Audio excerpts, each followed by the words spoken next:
शुक्लांबरधरं विष्णुं शशिवर्णं चतुर्भुजं प्रसन्नवदनं ध्यायेत् सर्वविघ्नोपशान्तयेत्। गुरुर्ब्रह्मा गुरुर्विष्णुः गुरुर्देवो महेश्वरः गुरुः साक्षात् परब्रह्म तस्मै श्रीगुरवे नमः। व्यासाय विष्णुरूपाय व्यासरूपाय विष्णवे नमो वै ब्रह्मनिधये वासिष्ठाय नमो नमः।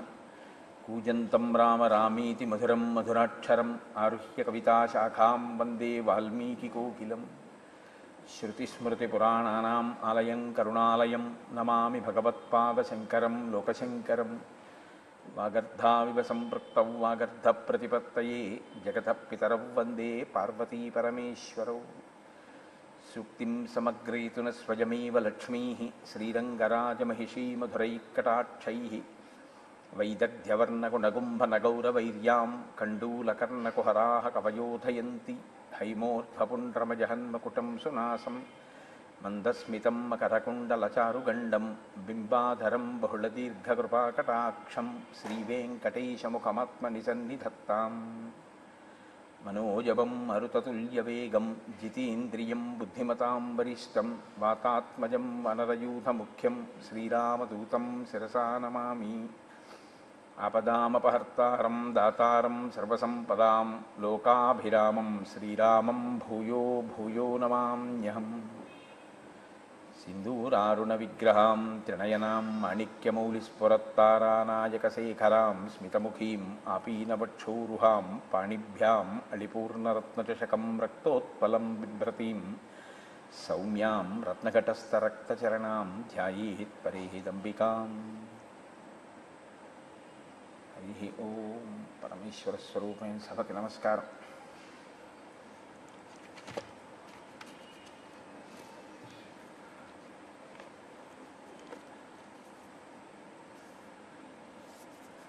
నిన్నటి రోజు కార్యక్రమం పూర్తి చేసే సమయానికి శూర్పణఖ రామచంద్రమూర్తిని దర్శించినటువంటి ఘట్టం దగ్గర మనం ఆప్ చేసి ఉన్నాం. ప్రాతకాలంలో అంత హేమంత ఋతువులో కూడా వాతావరణం ప్రతికూలంగా ఉన్నప్పటికీ సాధారణంగా లోకమంతా కూడా ఆ సమయంలో విశ్రాంతి తీసుకుందాం, బయటికి వెళ్ళొద్దు, చలికి వణికిపోతున్నామనేటటువంటి సమయంలో కూడా ఏనుగులు జలచరములు కూడా నీటి యందు ప్రవేశించడానికి భయపడేటంతటి చల్లటి వాతావరణంలో కూడా ధార్మిక నిష్ఠ అంటే ధార్మిక నిష్ఠే. ఏది ఏ సమయంలో చెయ్యాలో ఆ సమయంలో చెయ్యడంలో రామచంద్రమూర్తి సిద్ధాస్తుడు కనుక ఆయన సూర్యోదయానికి పూర్వమే బ్రాహ్మీ ముహూర్తంలో స్నానం చేసి సంధ్యావందనాది కార్యక్రమాలని పూర్తి చేసుకుని, నిత్యాగ్నిహోత్రీకుడు కనుక అగ్నిహోత్రాన్ని పూర్తి చేసుకుని అక్కడ ఉండేటటువంటి మునులతో సద్విషయముల మీద చర్చ చేస్తున్నటువంటి సమయంలో వచ్చినటువంటి శూర్పణఖ అద్వితీయమైన సౌందర్యం కలిగినటువంటి రామచంద్రమూర్తిని దర్శనం చేసింది.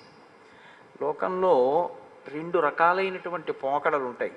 ఒకటి, ఒక చోట సౌందర్యం ఉంటే, ఒక చోట అందం ఉంటే దాన్ని అభినందించగలగడం, ఆ అందంలో ఈశ్వరుని యొక్క విభూతిని చూడగలగడం ఒక లక్షణం. అది ఉత్తమ లక్షణం. మమ తేజోంశ సంభవం అంటాడు గీతాచార్యుడు.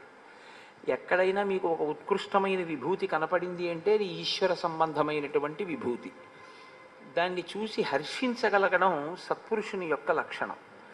ఏదైనా తన కంటికి ఆకర్షణీయంగా కనపడితే అది తనది కావాలి, తాను పొందాలి అని కోరుకునేటటువంటి లక్షణం రాక్షస లక్షణం. తాను నిర్ణయం చేసుకోవడమే, ఇది నాకు నచ్చింది కాబట్టి నేను దీన్ని పొందుతాను.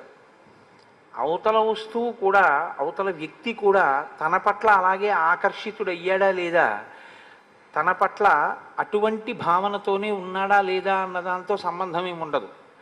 శూర్పణఖ రామాయణం అప్పుడు ఎప్పుడో జరిగేది ఎందుకు అనుకోవడం అండి? ఇప్పటికీ చూడటం లేదు మనం. తన కంటికి నచ్చితే తాను అనుభవించాలని కోరుకోవడమే రాక్షసత్వం, అంతే. అలాంటి వాళ్ళు మీకు ఇప్పటికీ కనపట్టలేదా? తెల్లవారు లేస్తే పేపర్ల నిండా అవే, టీవీల్లో న్యూస్ నిండా అవే.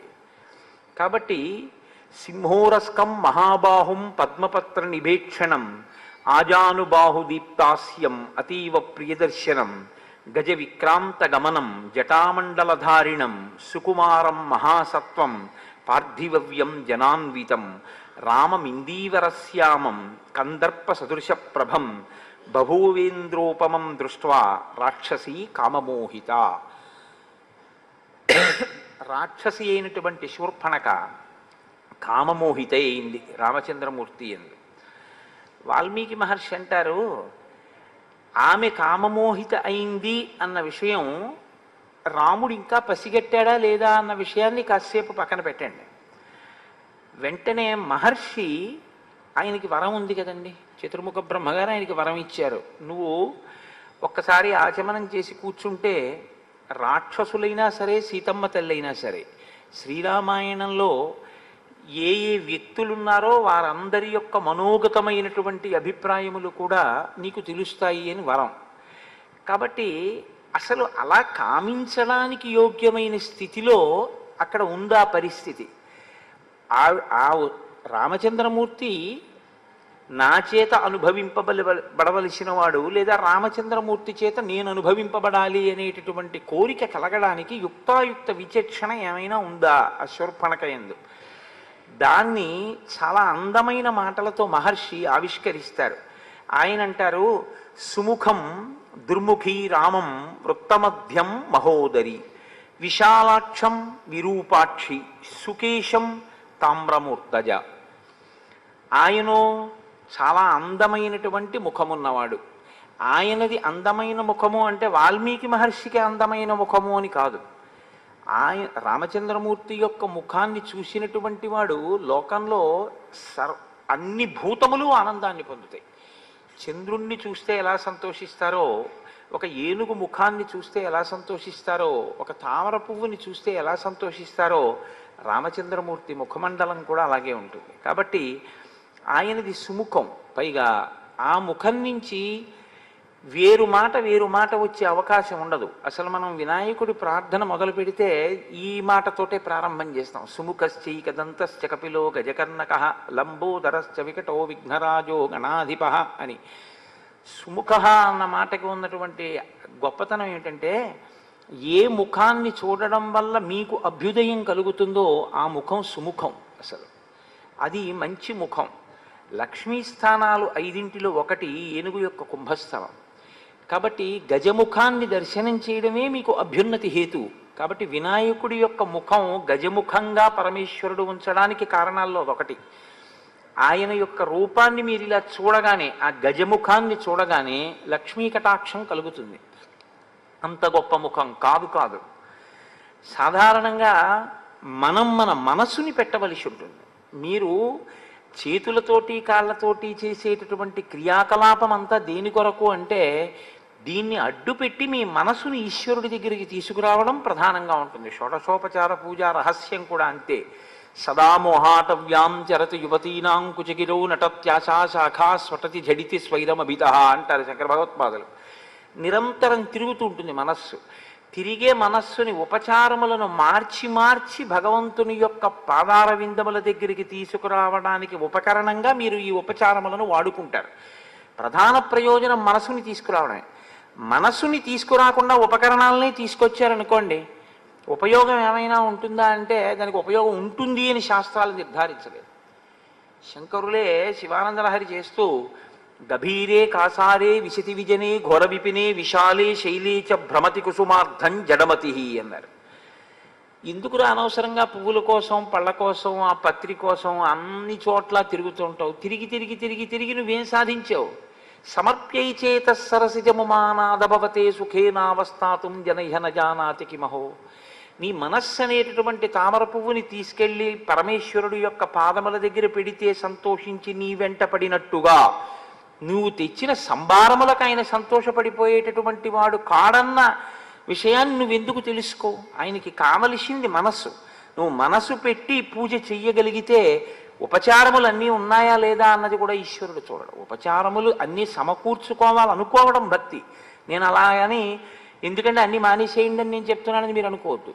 ఒక్కొక్కసారి ఉపచారమునందు లోపం వచ్చిందనుకోండి, అందుకే శాస్త్రంలో దాన్ని పూరణ చేసేస్తారు. ఒక అక్షత సమర్పిస్తే చాలు. నడుము విరగనటువంటి బియ్యం పసుపుతో కలిస్తే దాన్ని సమర్పిస్తే సింహాసనాన్ని మీరు సృష్టించవచ్చు. మీ మనస్సు ఉండాలి. అందుకే శంకరులు రత్నైకల్పిత మానసం హిమజలై స్నానంచ దివ్యాంబరం నానారత్న విభూషితం మృగమదా మోదాంకితం చందనం అంటూ మానస పూజలో ఇవన్నీ కూడా నేను నా మనసుతో సృష్టించాను అంటారు.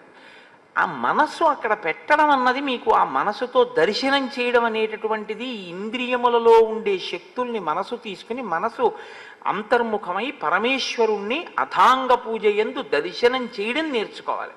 అందుకు పాదాల నుంచి తల వరకు పూజ చేయడం అనేటటువంటిది విగ్రహంలో కనపడుతుందని కాదు, ఇక్కడ కనపడాలి మీకు.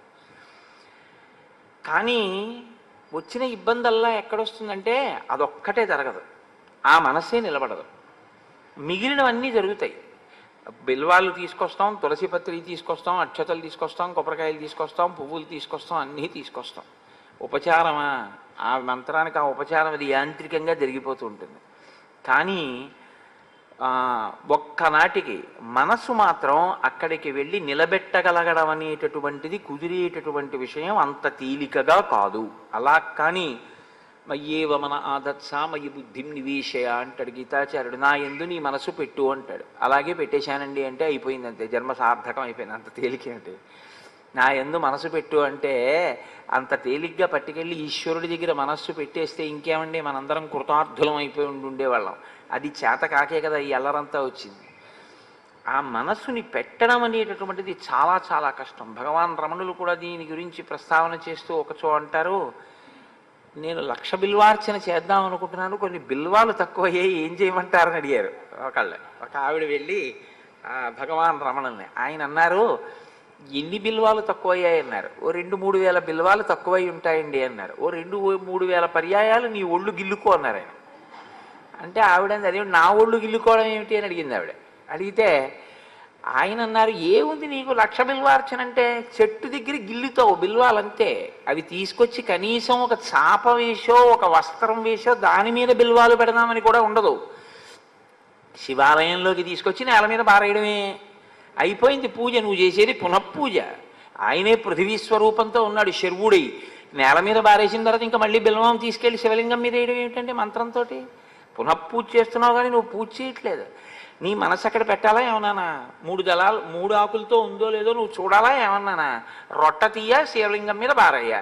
ఆ పాటి దానికి చెట్టుని గిల్లితే ఏమిటి, నిన్ను గిల్లుకుంటే ఏమిటి? తక్కువైన బిల్వాలకి నిన్ను గిల్లేసుకో 2-3 వేల పర్యాయాలు. కానీ ఆవిడ సహృదయురాలు అర్థం చేసుకుంది.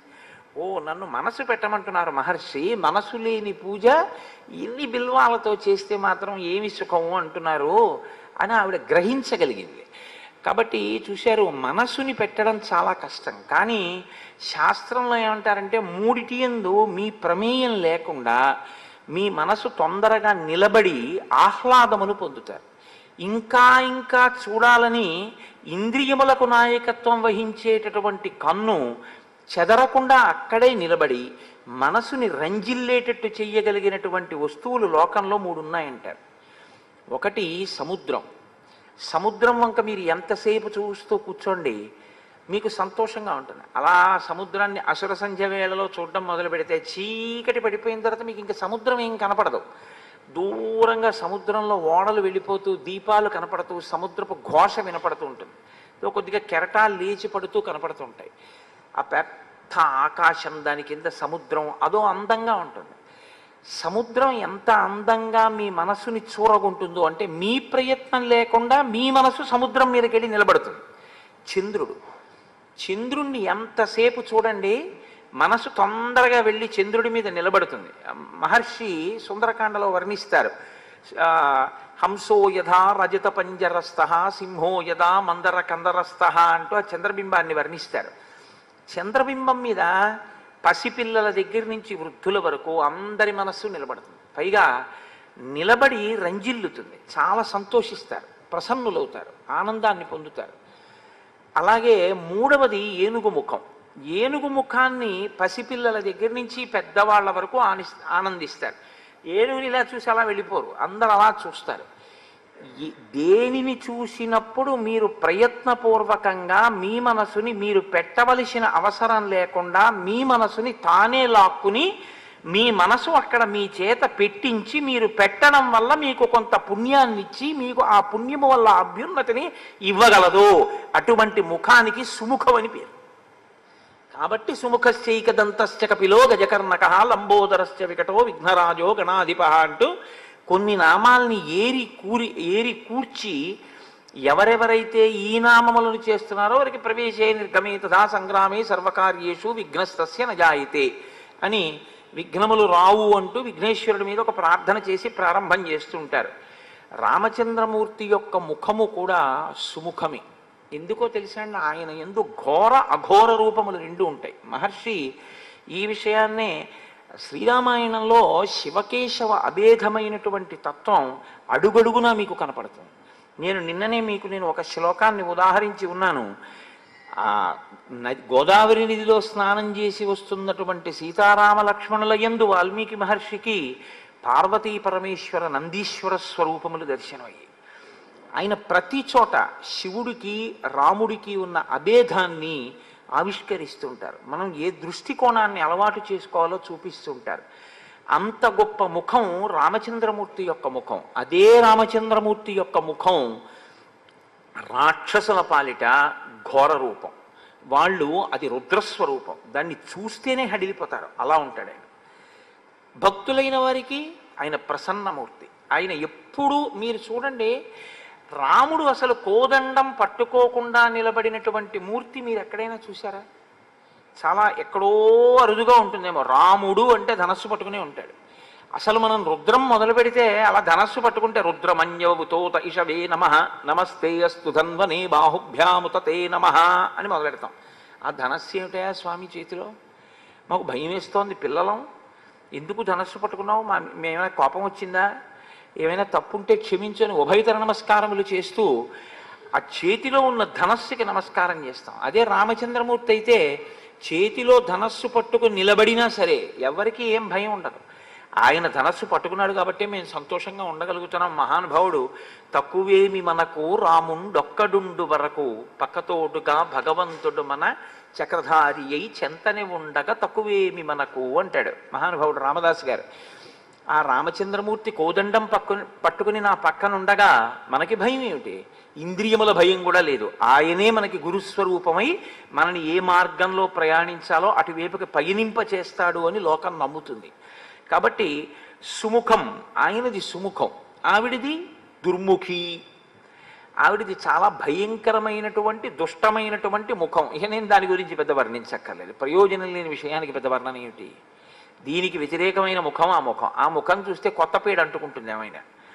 వృత్తమధ్యం మహోదరి, ఆయనో సన్నటి నడుమున్నవాడు, ఆవిడో మహోదరి చాలా పెద్ద కడుపున్నది. విశాలాక్షం, ఆయనో విశాలమైనటువంటి కన్నులున్నవాడు. విరూపాక్షి, ఆవిడో వికృతమైన కన్నులున్నది.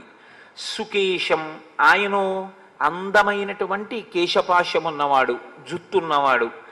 ఆవిడో తామ్రమూర్ధజ, ఎర్రటి రాగి జుత్తు ఉంటుందే, ఆ రాగి జుత్తు ఎలా ఉంటుందో అటువంటి చిమ్ముకుపోయినటువంటి జుత్తున్నది. పూతన సంహారంలో పోతన గారు వర్ణిస్తారు. ఆ నేలబడిపోయినటువంటి పూతన యొక్క జుత్తు వర్ణిస్తూ ఆ పక్షులు దూరేటటువంటి పొదలు ఎలా ఉంటాయో అలా ఉంటుంది అంటారు. కాబట్టి అటువంటి జుత్తు కలిగినది.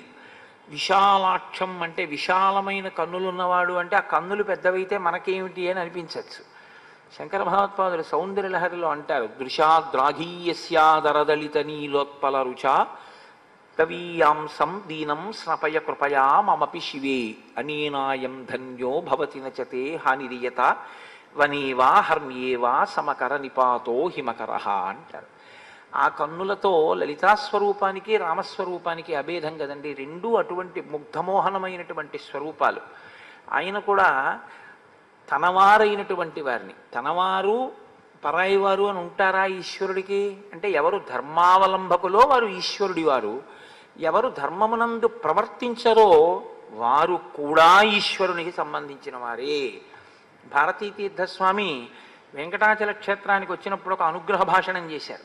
అనుగ్రహ భాషణం చేస్తూ ఒక పీఠాధిపతులు, ఒక జగద్గురువులు ఏ స్థాయిలో చెప్తారో చాలా ఆశ్చర్యంగా ఉంటుంది. ఆయన ఒక మాట అన్నారు, అసలు మనం పూజ చేసిన తర్వాత కోరుకోవలసింది ఏమిటి అంటే, ఎవరు ఈశ్వరుడి నుంచి బాగా దూరమై, వేదానికి దూరమై, ధర్మమునకు దూరమై పాపజీవనం గడుపుతున్నారో వారు వేదము చేత నిర్దేశింపబడిన మార్గంలోకి ఈశ్వరానుగ్రహంతో రావాలి వర్ణన చేస్తూ తన ఒంటిలోంచే పుట్టింది కదా కుష్ఠరోగం అని చెప్పి ఎవడైనా దాన్ని ముద్దు చేస్తే ఉన్న వేళ్ళు కొరుక్కు తినేస్తుంది అది. అలా మన సెగ్గెడ్డ కదా అని చెప్పి దాన్ని చక్కగా పెంచి పోషిస్తే అది ఒంట్లో ఉన్న నెత్తురు కారిపోయేటట్టు చేస్తుంది. కాబట్టి సెగ్గడ్డని డాక్టర్ గారు కోసేశారంటే ఎందుకు కోసేస్తారు? మిగిలిన శరీరాన్ని రక్షించాలి, అది ఉండకూడదు. ఇక వాడు ఆ శరీరంతో ఉంటే ధర్మ వ్యతిరిక్తమైనటువంటి పనులు చేసి ఇంకా ఇంకా పాపం మూట కట్టుకుంటాడు. అందుకని తీసేస్తాడు తప్ప అది కూడా అనుగ్రహమే. నిజానికి అనుగ్రహంతో చేసేటటువంటి పనే తప్ప ఆగ్రహంతో చేసేటటువంటి పని కాదు. అందుకే పెద్దలు ఒక మాట చెప్తుంటారు. చాలామంది తెలిసి తెలియని తత్వంతోటో ఒక మౌఢ్యంతోటో ఒక మాట మాట్లాడుతుంటారు. శివుడు లయకారకుడు అంటే చంపేస్తాడు, అందున ఆయన జోలికి వెళ్ళకండి అంటుంటారు. ఆయనకి పూజ ఏమిటి? ఇది రామాయణానికి వ్యాఖ్య చేసినటువంటి వాళ్ళు కొంతమందికి కూడా అలవాటు ఉంది. అలా వ్యాఖ్యలు చేసిన వాళ్ళు ఉన్నారు. శివుడు లయకారకుడు అందుకని చెప్పి ఆయన జోలికి వెళ్ళకూడదు, ఆయనకు పూజ చేయకూడదు అని ఒక పక్షపాతంతో కూడినటువంటి మాట చెప్తూ ఉంటారు. శివుడు లయకారకుడు అంటే ఆయన చేసే ప్రళయాలలో 3వ ప్రళయం మహాప్రళయం. మహాప్రళయం చేస్తాడు అంటే చంపేస్తాడని కాదు. ఎవరెవరు ఈశ్వరుణ్ణి పొందలేకపోయారో వాళ్ళని ఈశ్వరుడు పొందుతాడు. దానికి మహాప్రళయం అని పేరు. నల్లపూసలు ఉన్నాయి, మైనపు ముద్దు ఉంది. నల్లపూసల మైనపు ముద్దను అంటుకోలేకపోయాయి, మైనపు ముద్దు వచ్చి నల్లపూసల మధ్యలో దొల్లింది. ఇప్పుడు నల్లపూసలన్నీ ఏమయ్యాయి? మైనపు ముద్దకు అంటుకున్నాయి. కాబట్టి ఈశ్వరుని యొక్క ఎనలేని కారుణ్యానికి ప్రతీక మహాప్రళయం.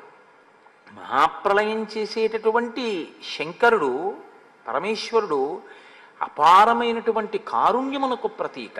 మీరు అలా చెప్పవలసి ఉంటుంది తప్ప ఆయన లయం చేసేస్తాడంటే ఆయన చంపేస్తాడని మీరు చెప్పకూడదు. నిన్ననే మీతో నేను మనవి చేశాను. ఆయన స్వల్పకాలిక లయం కూడా చేస్తాడు. నిద్రాకాలిక సౌఖ్యమునిచ్చి ఇంద్రియములకు మళ్ళీ చైతన్యాన్ని శక్తిని ఇచ్చేవాడు పరమేశ్వరుడే.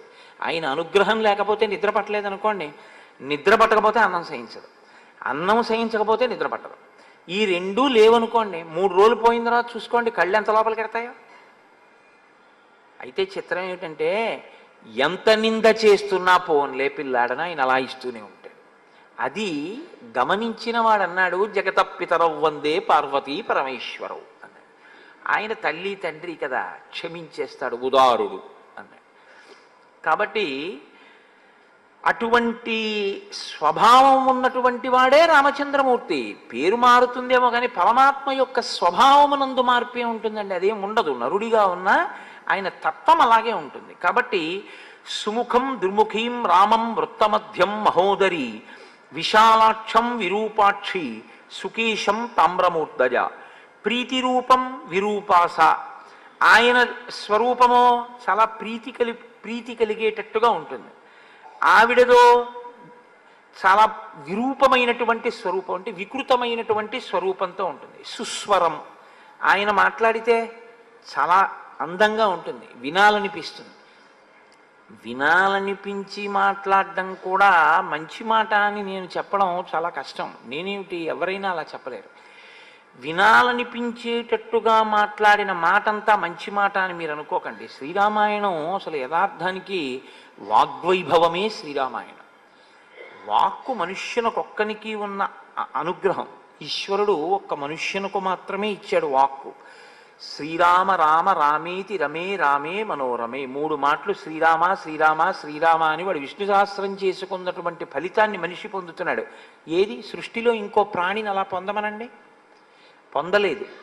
భగవన్నామని చెప్పగలిగినటువంటి భాగ్యం ఉన్న ఏకైక ప్రాణి మనుష్యుడు. కానీ ఆ వాక్కు లోపల మనస్సు పొందేటటువంటి వికారములకు అనుగుణంగా మార్చుకుని ఎటువంటి కార్యాన్ని ఎటువంటి ప్రమాదాన్ని కూడా తీసుకొచ్చిన వాళ్ళు ఉన్నారు. అందుకే జిహ్వాగ్రే వర్తతే లక్ష్మీ జిహ్వాగ్రే మిత్రబాంధవాః జిహ్వాగ్రే బంధనం ప్రాప్తి జిహ్వాగ్రే మరణం ధ్రువం. శ్రీరామాయణంలోనే మీరు చూడండి, మందర మాట్లాడిన మాట ఎంత దూరం వెళ్ళింది. నారదుడు వచ్చి చెప్పిన సంక్షేప రామాయణం ఎంత రామాయణమైంది. రామచంద్రమూర్తి మాట్లాడేటటువంటి మాట ధర్మబద్ధమై ఉంటుంది. ఆయన ఒక్క మాటే మాట్లాడచ్చు.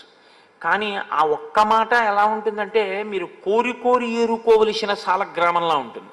రమణ మహర్షి ఓ మాట అంటూ ఉండేవారు, సాలగ్రామం ఎక్కడుంటుంది? రాళ్లలోనే ఉంటుంది.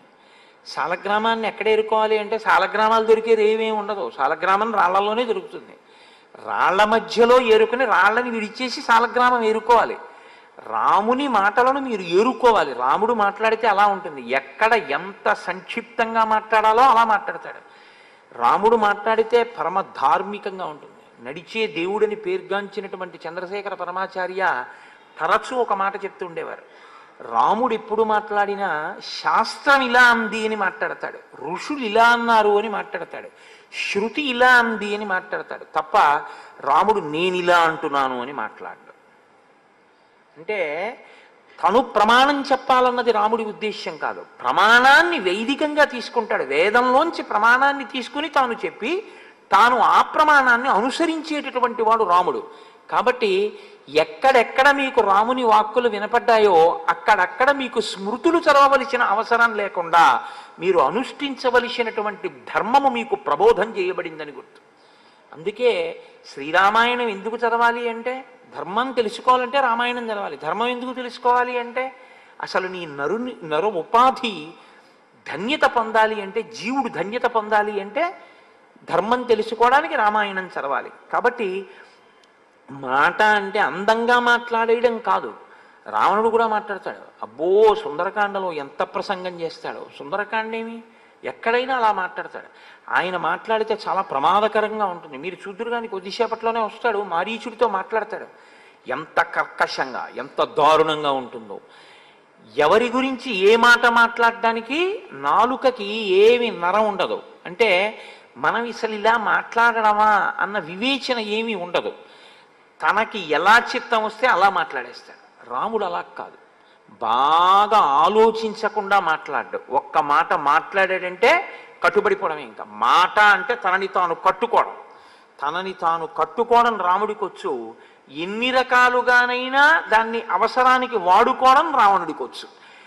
వాక్కుని మేము బాగా ఉపయోగించుకున్నాం, మా సుఖాలకి దాన్ని చాలా అందంగా మాట్లాడి మేము అందరినీ వశం చేసుకున్నాం అనుకున్న వాళ్ళు వాక్కును ఈశ్వరుడిచ్చిన దాన్ని దుర్వినియోగం చేసుకుని 10 తలలున్నా ఎలా తెగిపోతాయో, వాక్కుని సద్వినియోగం చేసుకున్నవాడు ఏ స్థితిని పొందుతాడో, ఒక్క తల ఉండి నరుడిగా పుట్టి ధర్మాన్ని అనుష్ఠించి ధర్మం మాట్లాడి యుగం మారిపోయినా ఒక నరుడిగా వచ్చిన వాడు ఈశ్వరుడిగా లోకం చేత పూజింపబడి ఆ పేరు చాలు తలుచుకోవడానికి. శ్రీరామ అన్న నామం కోసం వెంపర్లాడిపోతున్నాయి లోకాలు. అదే రావణాసురుడైతే 10 తలకాయలుండి ఎన్ని మాటలు మాట్లాడినా అమ్మ బాబోయ్ ఆయన మాటే అని జనం హడిలిపోయేటట్టుగా మాట్లాడాడు. మాట మాట్లాడడం గొప్ప కాదు, ఆ మాట ఎంత గొప్పదై ఉంటుంది అన్నది చాలా విశేషం. కాబట్టి మీరు ఇక్కడ చాలా బాగా రాముడు మాట్లాడతాడు అన్నదానికి ప్రసంగాలు బాగా చేస్తాడు అని మీరు ఆలోచన చేయకూడదు. ఎందుకంటే రఘువంశం రచన చేస్తూ కాళిదాసు గారు ఒక మాట అంటారు, త్యాగాయ సంహృతార్థానాం సత్యాయ మితభాషిణాం అంటారు రఘు గురించి. రఘుమహారాజు గారు తక్కువ మాట్లాడతారు. ఎందుకు తక్కువ మాట్లాడడం?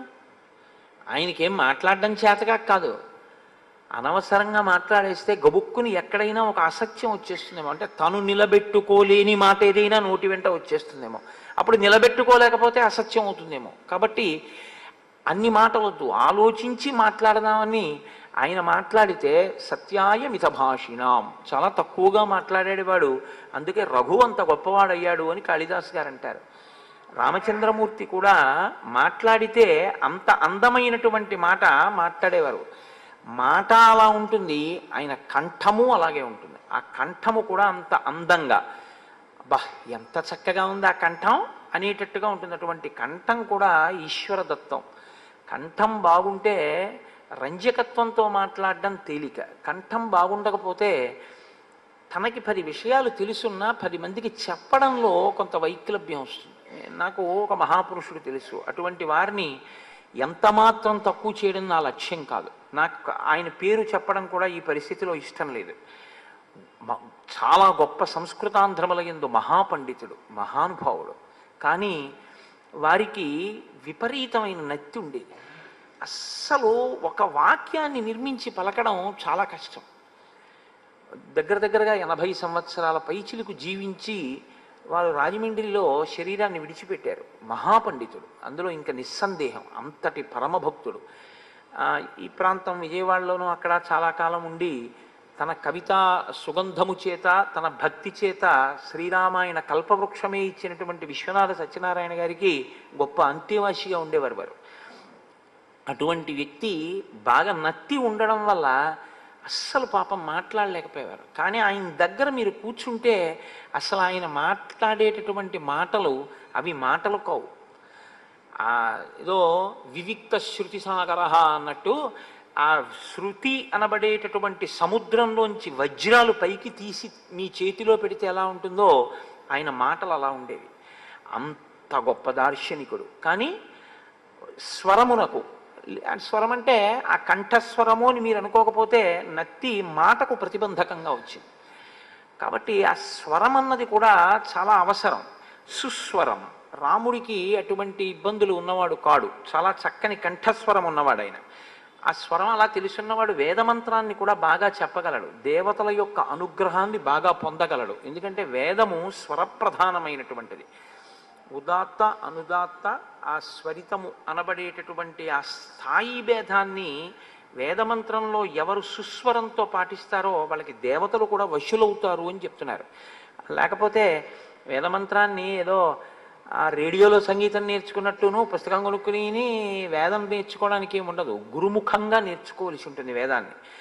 కాబట్టి ఆమెయో భైరవ స్వర, గాడి ధరిస్తే ఎలా ఉంటుందో అటువంటి స్వరం ఉన్నది ఆవిడే. ఆవిడ అంటే నా ఉద్దేశంలో శూర్పణఖ. తరుణం దారుణ వృద్ధ, ఆయనో యవ్వనంలో ఉన్నవాడు రామచంద్రమూర్తి, ఆవిడో పరమ వృద్ధురాలు. దక్షిణం, ఆయనో చాలా నేర్పరి అయినటువంటి వాడు, ఆవిడో వామభాషిణి, నోటికి ఏదొస్తే అది మాట్లాడేస్తూ ఉంటుంది. ఆ మాటలకి ఒక రుజుత్వం ఏమి ఉండదు, వక్రమైనటువంటి మాటలు. తన కార్యం నెరవేర్చుకోవడానికి, తాను ఇష్టపడింది సమకూర్చుకోవడానికి ఆవిడ ఎలాగైనా మాట్లాడుతుంది. అటువంటిది న్యాయవృత్తం, ఈయనది ఎప్పుడూ న్యాయమైనటువంటి మార్గం, ధార్మికమైన మార్గం. ఆవిడదో సుదుర్వృత్త, ఆవిడది దుర్వృత్తం. అంటే ఆవిడ యొక్క నడవడికి ప్రమాణం ఏమి ఉండదు, నేను దీన్ని బట్టి ప్రవర్తించాలి అని ఆవిడేమనుకోదు. ఆవిడ మనసులో పుట్టిన కోరికని బట్టి ఆవిడ ప్రవర్తిస్తుంది.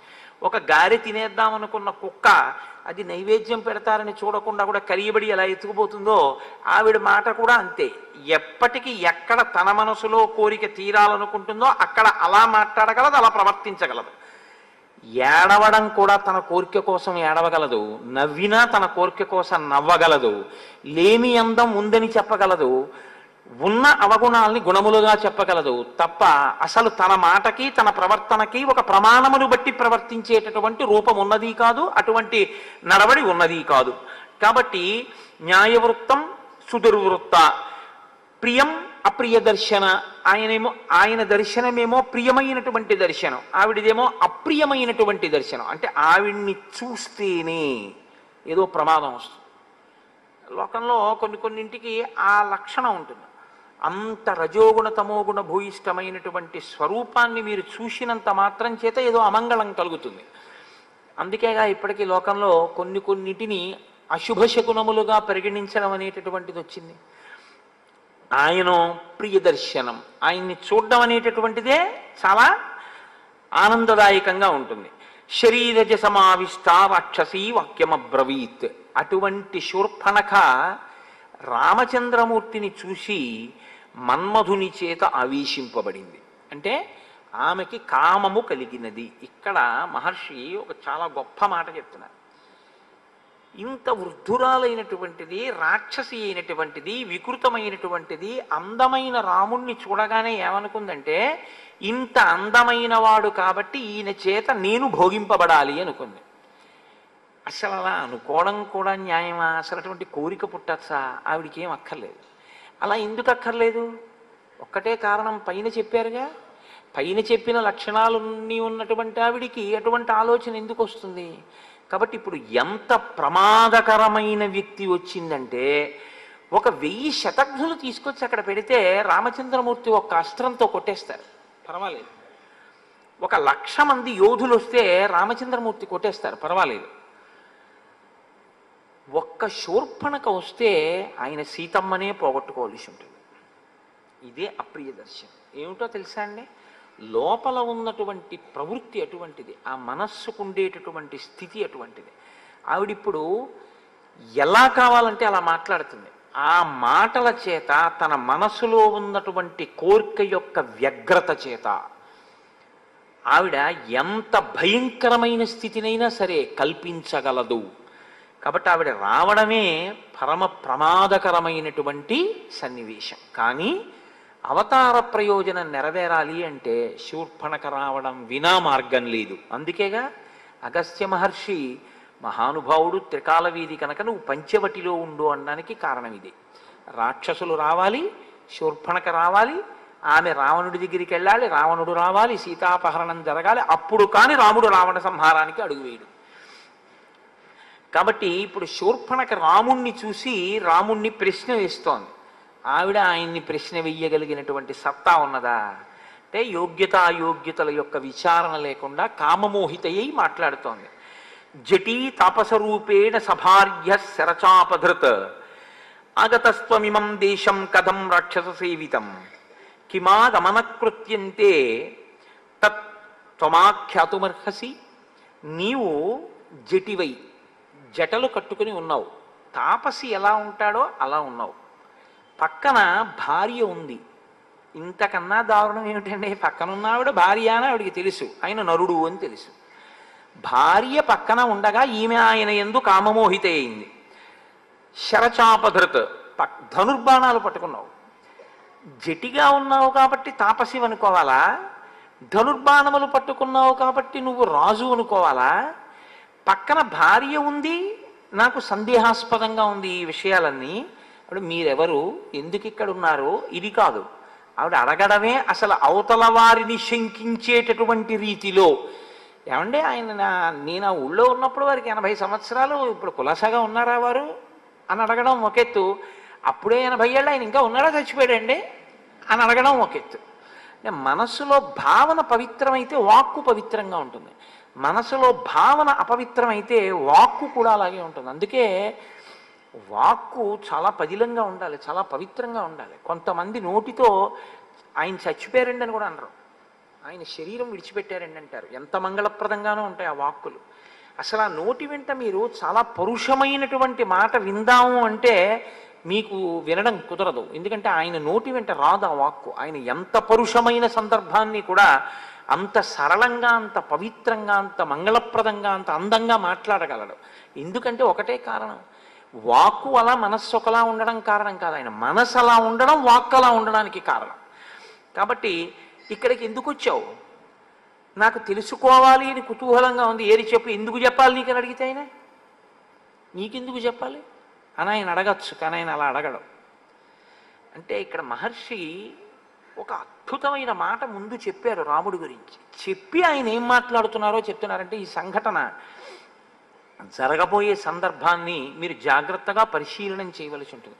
మీరు ఎప్పుడు రామాయణాన్ని పరిశీలనం చేసినా నేను మీతో మనవి చేసేది ఏమిటంటే చిలవలు పలవలు చేసిన వ్యాఖ్యానాలుగా చూడద్దు. ఓ దాంట్లోంచి ఇంకా విపరీతమైనటువంటి అర్థాలన్నింటినీ తీసుకొచ్చేసే ప్రయత్నం చెయ్యద్దు. అందుకోసం రామాయణం వచ్చిందని నేను నమ్మను. రామాయణం మిమ్మల్ని మీరు ఒక ఉత్తమమైనటువంటి మనుష్యుడిగా చక్కదిద్దుకోవడానికి వీలైన రీతిలో రామాయణంలో ఉండేటటువంటి వ్యక్తులను, వ్యక్తిత్వములను మీరు పరిశీలనం చేసే ప్రయత్నం చేయండి. రామావతార ప్రయోజనం కూడా అంతే. అందుకే దశవర్ష సహస్రాన్ని దశవర్ష శతానిచ, 11,000 ఏళ్ళు నేను ఉంటాను అనడానికి కారణం ఒక మనిషి ఎలా బ్రతకాలో నేర్పడం కోసం. మీరు రామాయణాన్ని అలాగే చూడవలసి ఉంటుందంటే. కాబట్టి అనృతం నహి రామస్య కదాచిదపి సమ్మతం విశేషేణాశ్రమస్తస్య సమీపే స్త్రీజనస్య చ. ఎంత చమత్కారమో చూడండి ఆ శ్లోకం. అనృతం నహి రామస్య కదాచిదపి సమ్మతం. రాముడు ఎన్నడూ అనృతము అంటే అసత్యమును మాట్లాడడానికి ఇష్టపడేటటువంటి వాడు కాడు.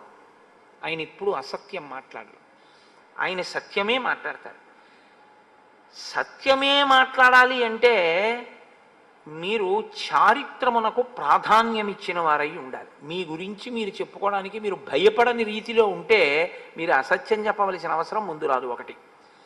రెండు, మీరు పశ్చాత్తాపానికి లోనయ్యి ఉంటే అసలు మీ గురించి పూర్వం ఏదైనా చెడు ఉంటే చెప్పుకోవడానికి మీరు భయపడరు. రెండు, ఈ రెండూ లేవనుకోండి ఇంకా మీలో ఏదో రావలసిన మార్పు ఉంది అని గుర్తు. మీరు అలా ఆలోచించండి ఒకసారి. నేను గతంలో చెడ్డవాడిని అండి, అంటే చెడ్డవాడిని అంటే ఓ ఉదాహరణకి చెప్తున్నాను.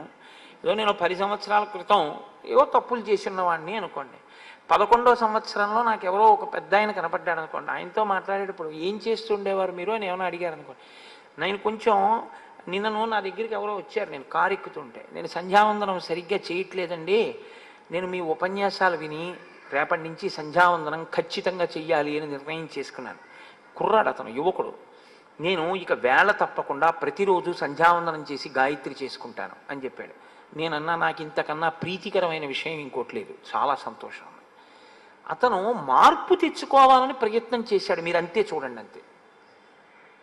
మీరు ఒకటి ఆలోచించండి, అసలు లోకంలో పాపము చెయ్యడం అనేటటువంటిది లేకపోతే ఈశ్వరుడు గురువు అక్కర్లేదు.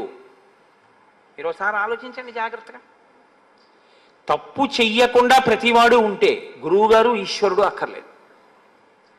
అది చేసే అలవాటు ఉంది కాబట్టే ఇంద్రియాల్ని మనసుని లొంగ తీసుకోలేకపోయాడు కాబట్టే గురువుగారు ఈశ్వరుడు కావలసి వచ్చారు. కాబట్టి గురువు ఆ కోణంలో కూర్చోవాలి. ఎప్పుడు కూర్చున్నా చిచి చిచి చిచి చిచి నీలాంటి వాడు నా దగ్గరికి వస్తే ఎలాగ అనకూడదు, నువ్వు మార్చుకో అని చెప్పాలి. ఈశ్వరుడు ఎవరి కోసం అండి? పడిపోయిన వాడిని పైకెత్తడానికే ముందుంటాడు. కానీ ఒక్కటి, మీరు పశ్చాత్తాపడితే, మీరు అరేరే నేను చేసినది తప్పే, నేను ఇలా ఎందుకు చేసి ఉన్నాను, నేను ఇంక ఇలా చేయకూడదు అనుకున్న క్షణంలో మీరు కింద పడతారు. నేను మొన్న మీతో చెప్పింది అదే. నేల మీద పడడం అంటే ఇంకంతకన్నా పడ్డానికి ఏం లేదు, ఇంకంతకన్నా కింద పడ్డానికి. అంత పడ్డవాణ్ణని చెప్పడానికి పడిపోతే పైకి ఎత్తుతారా వదిలేస్తారా? ఆయన వంగుతాడు. ఇప్పుడు గురువుగారు వంగి ఆయుష్మాన్ భవ శివో రక్షతు, లేవండి లేవండి అంటాడు. మిమ్మల్ని శివుడు రక్షిస్తాడు. మీ పశ్చాత్తాపానికి మీరు రక్షింపబడతారు. ఇది చెప్పడానికి గురువుగారు ఉన్నారు. గురువుగారు కూడా మీ తప్పులే చూడ్డానికి కూర్చుంటే ఆయన గురువు కాడు, మీకు బరువు. ఆయన గురువు కాలేడు. మీ తప్పులను చూసి మీరు ఇంకా అలా తప్పులతోనే ఉంటారు. మీరు ఆదరించాలంటే గురువుగారిని ఆ తప్పు పట్టకూడదు. అప్పుడు మీరు పశ్చాత్తాపం పొందితే గురువుగారు మిమ్మల్ని పైకెత్తడానికే సిద్ధంగా ఉంటారు. ఎందుకో తెలుసా అండి? మీలో వచ్చిన మార్పు గురువుగారికి సంతోషహేతు, మీలో వచ్చిన మార్పు ఈశ్వరునకు సంతోషహేతు తప్ప అది లేకపోతే మీరు ఒకటి గుర్తుపెట్టుకోండి, ఈశ్వరుడికి నమ శివాభ్యాం అశుభాపహాభ్యాం అని అనవలసినటువంటి అవసరం లేదు. ఆయన ఇంకా ఎప్పుడూ కర్మాకర్మ ఫలప్రదాతగా అలా ఏదో జడ్జి గారిలా కూర్చుని తప్పు చేసావు శిక్షేస్తాను, పుణ్యం చేసావు ఫలితం ఇస్తాను అనడం తప్ప అసలు ఆయనకి క్షమించడం అన్న ఉదారగుణం లేదనుకోండి. అప్పుడు ఇంకా ఈశ్వరుడు ఏం చేస్తాడంటే మీరు చేసిందని మీరు ఫలితం పొందితే ఈశ్వరుడి కన్నా కర్మ గొప్పదై కూర్చుంటుంది. కర్మ గొప్పదా మనసు గొప్పదా అంటే కర్మ కన్నా మనసే గొప్పదవుతుంది. మీరు చేసిన దానికి, మీరు చేసిన కర్మ, మీరు చేసిన కర్మకి ఉపయోగించిన ఉపకరణముల కన్నా మీ యొక్క భక్తితో కూడిన మనస్సు గొప్పవుతాయి. మీరు ఒకసారి మారి ఈశ్వరుడి దగ్గర నిజాయితీగా కన్నుల నీరు పెట్టుకున్నారనుకోండి చాలు, ఈశ్వరుడు అక్కడికెత్తి కూర్చోబెడతాడు. ఎంత స్తోత్రం చేశాడు ధూర్జటిని కాళహస్తీశ్వర స్వామి దేవాలయంలో. ఇవాళ ఆయన దేవాలయం చుట్టూ ధూర్జటి పద్యాలు ఉన్నాయి, చెప్పండి నాకు. ధూర్జటిది కన్ఫెషన్. కన్ఫెషన్ అంటే అరమరిక లేకుండా ఈశ్వరుడి దగ్గరికి వెళ్ళి చెప్పాడు ఆయన. రోషీరోయదు కామినీ జనుల తారుణ్యోరు సౌఖ్యంబులన్ బాసీబాయదు పుత్ర మిత్ర ధన సంపద్భ్రాంతి వాంఛాలతల్ కోశీకోయదు నామనంబకట నీకున్ ప్రీతిగా సత్క్రియలు చేసి చేయదు దీని త్రుళ్ళన చవే శ్రీకాళహస్తీశ్వర అని అడిగాడు. ఉన్నది ఉన్నట్టు యథార్థాన్ని ఈశ్వరుడి దగ్గర చెప్పాడు కాబట్టే అష్టదిగ్గజాల్లో మిగిలినటువంటి వాళ్ళ పద్యాలు ఎక్కడో ఎప్పుడో ఏవో చెప్పుకుంటారు. ఏదో సంతోషానికి ఏవో మాట. పెద్దనగారు చాలా గొప్పవాడే అవ్వచ్చు, మనుచరిత్ర చాలా గొప్పదే అవ్వచ్చు.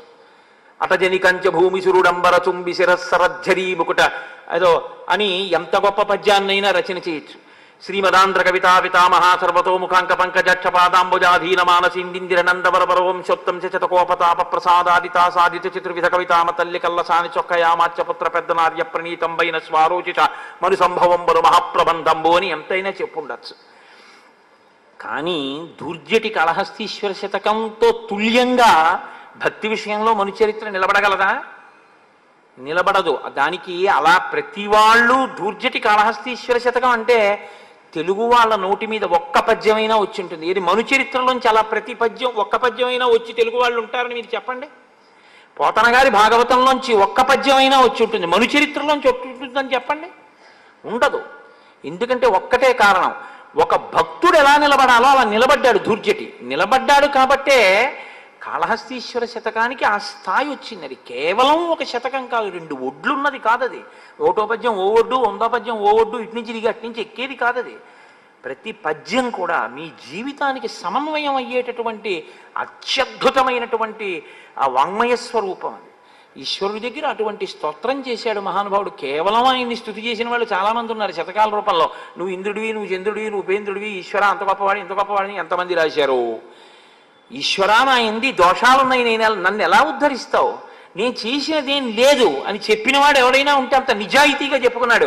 శ్రీశైలేషు భజింతునో యభవు కాంచీనాథు సేవింతునో కాశీవల్లభు కల్వబోధునో మహాకాళేషు పూజింతునో నా శీలం బణువైన మీరువణుచున్ రక్షింపవే నీ కృపా శ్రీ శృంగార విలాస హాసములచే శ్రీకాళహస్తీశ్వర అని చెప్పుకున్నాడు.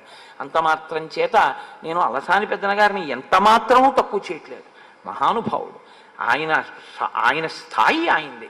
ఎదురైన చో కవి గండపిండేరమునకి వెతగునని తానే పాదమున తొడగి ఎదురైన చో తన మదకరీంద్రము డిగ్గి కేలూతనొసగి ఎక్కించుకొని బిరుదైన కవి గండ పెండేరమునకి వెతగునని తానే పాదమున తొడగే గోకట గ్రామాజ్యనేకాగ్రహారంబులడిగిన సీమలు అందునిచ్చే ఆంధ్ర కవితా పితామహ అల్లసాని పెద్ద నామాచ్య అని నన్ను పిలుచునట్టి కృష్ణరాయలతోడ దివికేగలేక బ్రతికియున్నాడ జీవచ్ఛవంబునగుచు అని అత్యంత కృతజ్ఞతతో మహానుభావుడు చెప్పుకున్నాడు. నేను ఆ కోణంలో ఆయన్ని విమర్శ చేయట్లేదు. అటువంటి మహానుభావుని విమర్శ చేయడానికి నేను ఎంతటి వాడిని. నేను అన్నది ఈశ్వరుడి ముందు నిలబడి మీరు ఒక భక్తుడిగా నిలబడ్డం అంటే కన్ఫెషన్. మీరు ఈశ్వరుడితో మాట్లాడేటప్పుడు మీ లోపాలని, మీ తప్పుని, మీరు దేన్ని దాటలేకపోతున్నారో, ఎందుకైనా మీ అనుగ్రహం కావాలో మీరు మనసు విప్పి సర్వేశ్వరుడితో చెప్పుకోలేకపోతే ఇంకా మిమ్మల్ని ఉద్ధరించగలిగిన వాడన్నవాడు లోకంలో ఎవరుంటారండి అసలు? పదార్థం అక్కడుంది, ఉపయోగించుకోనప్పుడు మీకు ఎలాగ ఈశ్వరుడి యొక్క అనుగ్రహం కలుగుతుంది? అమ్మ అన్నం అంటే వండగలదేమో కానీ మీరు తినకపోతే ఆకలి ఎలా తీరుతుంది? ఈశ్వరుడు ఎదురుగుండా వచ్చి నిలబడగలడేమో కానీ మీరు ఆయన్ని నా దగ్గర ఈ దోషం ఉంది ఈశ్వరా దీన్ని తీసేయని మీరు అడగకపోతే ఆయన ఎలా తీయగలడు మీకు? కాబట్టి అది మీరు గమనించవలసి ఉంటుంది. అది భక్తికి సంబంధించినటువంటి ఒక గొప్ప విశేషం. ఆ పశ్చాత్తాపం చాలా గొప్పది. ఆ పశ్చాత్తాపం అనేటటువంటిది ఉన్నా వాడు తన తప్పు చెప్పుకోవడానికి భయపడడు. ఒకప్పుడండి ఎంత నేరం చేశాననుకుంటున్నారు? లేరనుకుంటున్నారా మీరు? ఆధ్యాత్మిక సామ్రాజ్యంలో సామ్రాట్టులై కూర్చున్నటువంటి వాళ్ళు ఒకప్పుడు పెద్ద పెద్ద విప్లవకారులై ప్రభుత్వాల మీద తిరగబడిన వాళ్ళు ఉన్నారు. అరబిందో లేరా? అరబిందో ఒకప్పుడు చాలా కాలం కారాగారంలో మగ్గిపోయినటువంటి మనిషి. అరబిందో జీవిత చరిత్ర చదివితే మీరు ఆశ్చర్యపోతారు. అటువంటి వ్యక్తి ఎటువంటి స్థాయికి చేరుకున్నారు? ఆయన ఏం దాచుకోలేదే. అది గతం, అలా అదొక జీవితం. ద్విజహ, ఇదొక పుట్టుక. పశ్చాత్తాపం కలిగితే నీ గతంలో చెడు చెప్పడానికి భయపడవు. నీ చారిత్రం మంచిదైతే అసలు నీ గురించి చెప్పుకోవలసిన అవసరం నీకుండదు. నేను ఎంతటి వాడినంటే చెప్పుకోవడానికి అంటావు. ఈ రెండూ లేకపోతే ఇంకా నీలో రావలసిన మార్పు ఏదో ఉందని గుర్తు. రామచంద్రమూర్తి అనృతం నహి రామస్య. ఆయన ఎప్పుడు అబద్ధం చెప్పుకోవలసిన అవసరం ఆయనకి లేదు, అసలు ఆయనకి అలవాటు లేదు. ఆయన ఎప్పుడు అబద్ధం మాట్లాడరు. కదాచిదపి సమ్మతం విశేషేణ ఆశ్రమస్తస్య. ప్రత్యేకించి ఆశ్రమముల యందు ఆయన అస్సలు అబద్ధం ఆడరు. అంటే ఏమిటండి ఆశ్రమముల యందు అబద్ధం ఆడరు అంటే?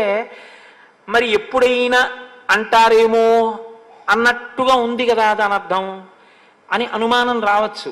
విశేషేణాశ్రమస్తస్య అంటే ఆశ్రమంలో తాను ఉండి మాట్లాడుతున్నప్పుడు కించిత్ ఎక్కడైనా ఒక చిన్న అసత్యం లాంటి దాన్ని చెప్పి ధర్మాన్ని నిలబెట్టవలసినటువంటి అవసరాన్ని కూడా తన భుజాల మీదకి ఎత్తుకోడు ఆయన. ఎందుకంటే అందులో ఉన్న వాళ్ళకి ధర్మం తెలుసు, తన కొత్తగా భుజాలకు ఎత్తుకోవలసింది లేదని గ్రహించి ఉంటాడు అని గుర్తు. ఒక ఉదాహరణ చెప్పాలంటే, సుమంత్రుడు అరణ్యవాసానికి రథం మీద తీసుకెళ్ళిపోతున్నప్పుడు దశరథుడు ఆపమంటున్నాడు, నువ్వు తోలమంటున్నావు. రేపు దశరథుడు తిరిగి వచ్చిన తర్వాత రథం ఆపలేదు ఎందుకు అని అడిగితే ఏం చెప్పను అంటే, రథచక్రముల సవ్వడిలో ఆపమని నువ్వు అన్న ధ్వని నాకు వినపడలేదని చెప్పేయి అన్నాడు. మరి అబద్ధం చెప్పడం ఒకటి, అబద్ధం చెప్పించడం ఒకటి కదా. అంటే తండ్రిని సత్యమునందు నిలబెట్టాలి అంటే తాను తప్పదని చెప్పి వెళ్ళిపోవాలి. ఒక పెద్ద సత్యం కోసం ఒక చిన్న అసత్యం దోషభూయిష్టమేం కాదు. ఒక్కొక్కసారి అలా దేవి భాగవతంలో దీని గురించి ఒక వృత్తాంతం ఉంది. ఏదో ఒక ఆయన పోని దేవి భాగవతం ఇప్పుడు మళ్ళీ అదంతా ఆఖ్యానాలు జోలికి ఎందుకు కానండి, ఓ తేలిక ఉదాహరణ చెప్పారంటే, ఓ అరుగు మీద ఓ బ్రాహ్మడు కూర్చున్నాడు అనుకోండి, ఇటు అరుగుంది ఇటు అరుగుంది, ఆవు పరిగెడుతోంది, ఆవు వెనకాతల కషాయివాడు పరిగెడుతున్నాడు. ఆవు పరిగెత్తింది, కషాయివాడిని అంత దూరంలో చూశాడు. ఆయన అరుగు దిగి అరుగుకి కూర్చున్నాడు. కషాయివాడు వచ్చి ఆవు ఇటు పరిగెత్తిందా అన్నాడు. ఏమో నేను ఈ అరుగు మీద కూర్చున్నాకేం వెళ్ళలేదే అన్నాడు. ఆ అరుగు మీద ఉండగా వెళ్ళింది కానీ ఈ అరుగు మీద ఉండగా వెళ్ళలేదుగా. మీకు తెలిసి ఆపాటి అబద్ధంతోనైనా మీరు ఒక ప్రాణిని రక్షించగలిగితే అప్పుడు మీది అబద్ధం కిందకి రాదు, అది ధర్మాన్ని రక్షించడం కిందే వస్తుంది. అలా మీరు అన్వయం చేసేసుకున్న అబద్ధాలు మాత్రం ఆడకూడదు. అది నిజంగా అంత ధార్మికమై ఉండాలి. ఒక పెద్ద ధర్మాన్ని నిలబెట్టడానికి ఒక చిన్న అబద్ధం ఆడడం ధర్మాన్ని రక్షించడమే అవుతుంది తప్ప అధర్మం కిందకి రాదు. కానీ అలా చిన్న చిన్న అబద్ధం ఏదైనా చెప్పి ధర్మాన్ని రక్షించవలసినటువంటి బాధ్యతని కూడా నెత్తికెత్తుకోడు ఆశ్రమంలో ఉంటే. ఎందుకంటే అక్కడ నాకు అవసరం లేదు, అక్కడ ఉండే వాళ్ళందరూ ధర్మావలంబకులే, నాకెందుకు ఆ మాట. కాబట్టి విశేషేణ ఆశ్రమస్తస్య సమీపే స్త్రీజనస్య చ, ఇది పురుషుడి యందు ఒక బలహీనత. ఆడది కనబడితే ఉన్నదో లేదో, అబద్ధమో నిజమో, ఏదో ఓ మాట మాట్లాడేసి అవతల వాళ్ళు అబ్బో ఈయనంత గొప్పవాడా అనుకోవాలనుకుని ఓ మాట మాట్లాడేస్తే వాళ్ళంత వెర్రి వాళ్ళు నమ్మేస్తారని అనుకుంటూ ఉంటారు. రాముడు అటువంటి వాడు కాదుట. సమీపే స్త్రీజనస్య చ, ప్రత్యేకించి పక్కన ఆడవాళ్ళున్నప్పుడే ఆయన అబద్ధాలు ఆడడానికి లేకపోతే ఇతర రకమైనటువంటి ప్రవర్తనకి ఆయన అసలు ఇష్టపడకుండా తనను తాను బాగా కుదురుపరుచుకుని ఉంటాట. ఎందుకు ఈ శ్లోకం ఇక్కడ? ఇప్పుడు అకస్మాత్తుగా రామశీలావిష్కారం కోసం నువ్వెవరు తెలుసుకోవాలనుందని శూర్పణ కంటే రాముడు ఏమన్నాడో చెప్పాలా, వాల్మీకి రాముడు ఎలాంటి వాడో చెప్పాలా? అంటే ఎదర మీరు చూడబోయేటటువంటి సంఘటనని, రాముడు మాట్లాడబోయే మాటల్ని మీరు ఈ కళ్ళద్దాలు పెట్టుకుని చూడవలసి ఉంటుంది జాగ్రత్తగా. తప్ప మీరు న్యాయమూర్తిగా కూర్చుని మీకు ఎలా తోస్తే అలా తీర్పులు చెప్పద్దు. ఈ శ్లోకాన్ని దృష్టిలో పెట్టుకుని జరగబోయే సంఘటన, రాముడు మాట్లాడే మాట, శూర్పణకతో మాట్లాడే మాటల్ని జాగ్రత్తగా గమనించి ఆయన ఎందుకు మాట్లాడతాడో అలా. ఏదో ఆడది కనపడింది అని వెర్రెక్కిపోయి ఉన్న పద్ధం లేని పద్ధం మాట్లాడేసేసి హాస్య ప్రసంగాలు చేసేసి అక్కడి నుంచి సంతోషం పొందేసేటటువంటి లేకి మనస్తత్వం ఉన్నవాడు కాడు సుమా. ఇప్పుడు ఆయన అన్నాడు, ఏమీ లేదమ్మా, అడుగు అక్కడ ఉన్నాడే ఆశ్రమంలో, అదిగో పాప ఆయన ఏదో కట్టెలవి విరుస్తున్నాడు, ఆయన లక్ష్మణమూర్తి నా సోదరుడు. ఈమె విదేహ వంశంలో జన్మించింది సీత. ఇయం భార్యాచ వైదేహీ మమ సీతేతి విశ్రుత, ఈమెకి సీత అని పేరు. మేము ముగ్గురం కలిసి నా తండ్రి దశరథ మహారాజు, మా తల్లి కైకమ్మ మమ్మల్ని వనవాస దీక్ష తీసుకోవాలి అని ఆజ్ఞాపిస్తే మేము ఈ వనవాసానికి వచ్చాం. అంతకన్నా ఇంకా రాముడు ఏం చెప్పలేదు. మా అమ్మ వరాలు అడిగింది, మా నాన్న నన్ను పంపించాడు. ఎవరు ఏ స్థాయిలో అర్థం చేసుకుంటే సరిపోతుందో, ఎవరికి ఎంతవరకు చెప్పాలో అంతవరకు చెప్తే చాలు. అంతే తప్ప అందరి దగ్గరికి వచ్చి దాని గురించి పెద్ద విశేషంగా ఇంకా అదే మోసపోసినట్టుగా ఇంకా అక్కడి నుంచి మొదలుపెట్టి ఒకనకొకప్పుడు మా నాన్నగారు నాకు యవరాజ్య పట్టాభిషేకం చేద్దామనుకున్నారు అని ఆ కథంతా మొదలు పెట్టక్కర్లేదు. కాబట్టి అంతే మాట్లాడి వదిలేశాడు. కానీ ఆవిడంది అహం అంటూ మొదలెడుతుంది. అహం శూర్పణఖా నామ రాక్షసీ కామరూపిణి అరణ్యం విచరామీదం ఏకా సర్వభయంకర. నేను శూర్పణఖ అనేటటువంటి పేరు కలిగిన దానను. నేను రాక్షసిని, కామరూపిణిని. ఏ రూపం కావాలంటే ఆ రూపాన్ని నేను పొందుతాను. నేను ఈ భయంకరమైనటువంటి అరణ్యములో ఒక్కదానని విహరించగలను. అంటే నాకంత బలపరాక్రమాలున్నాయి. నా అన్న రావణాసురుడు విశ్రవసోబ్రహ్మ యొక్క కుమారుడు. నువ్వు వినే ఉంటావు రావణుడు గురించి.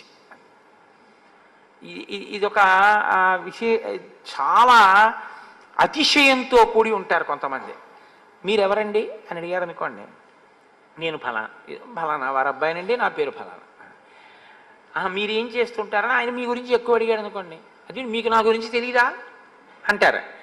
నా గురించి తెలీదా అంటే మీకు తెలిసి ఉండాలి నేనంత ఖ్యాతి వహించిన వాడిని ఒక అతిశయం అన్నమాట. రావణుడి గురించి తెలీదా అంటే ఇంకా రావణుడి వల్ల నువ్వు ఎడవలేదా, వాడు చేసే పని ఉంది ఇంకోళ్ళని నడిపించడమేగా. రావణుడు అంటే లోకరావణుడు.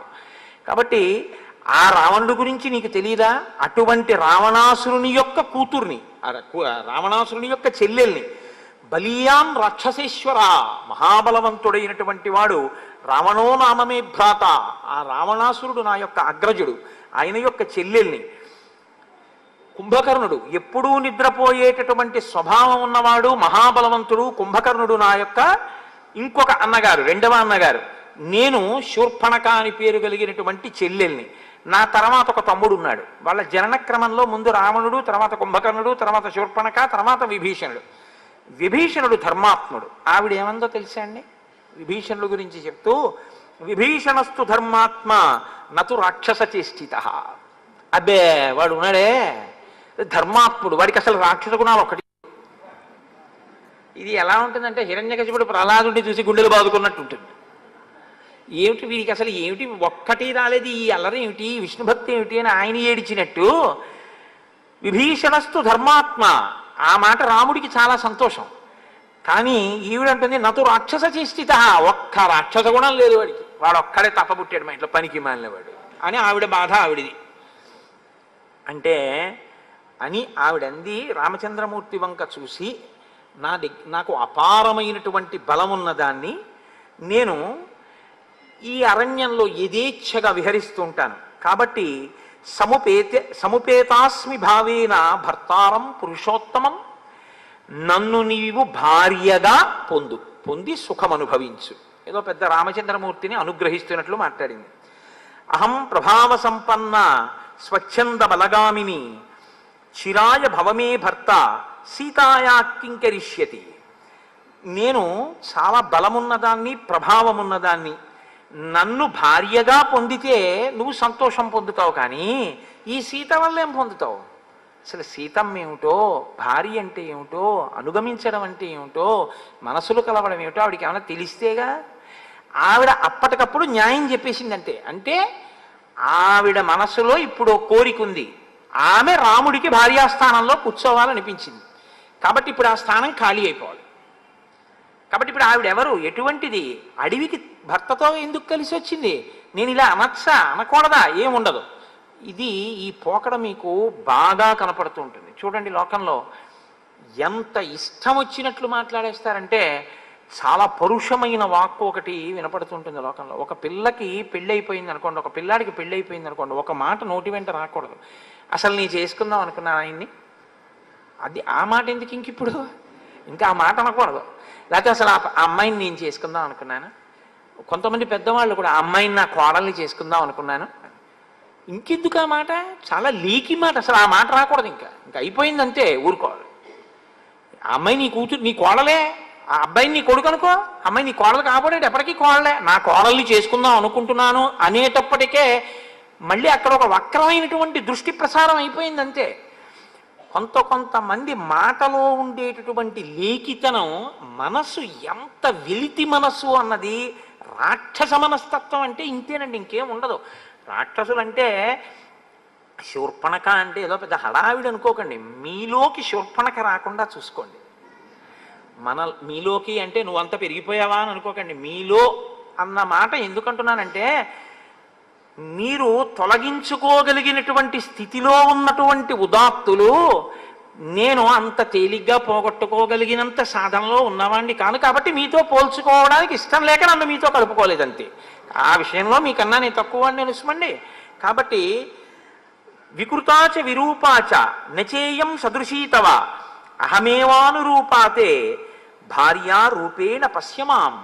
వికృతాచ విరూపాచ, ఈ సీతమ్మ చాలా వికృతంగా ఉంది, విరూపంగా ఉంది. ఇదే సీతమ్మ గురించి రావణుడి దగ్గర చెప్తుంది.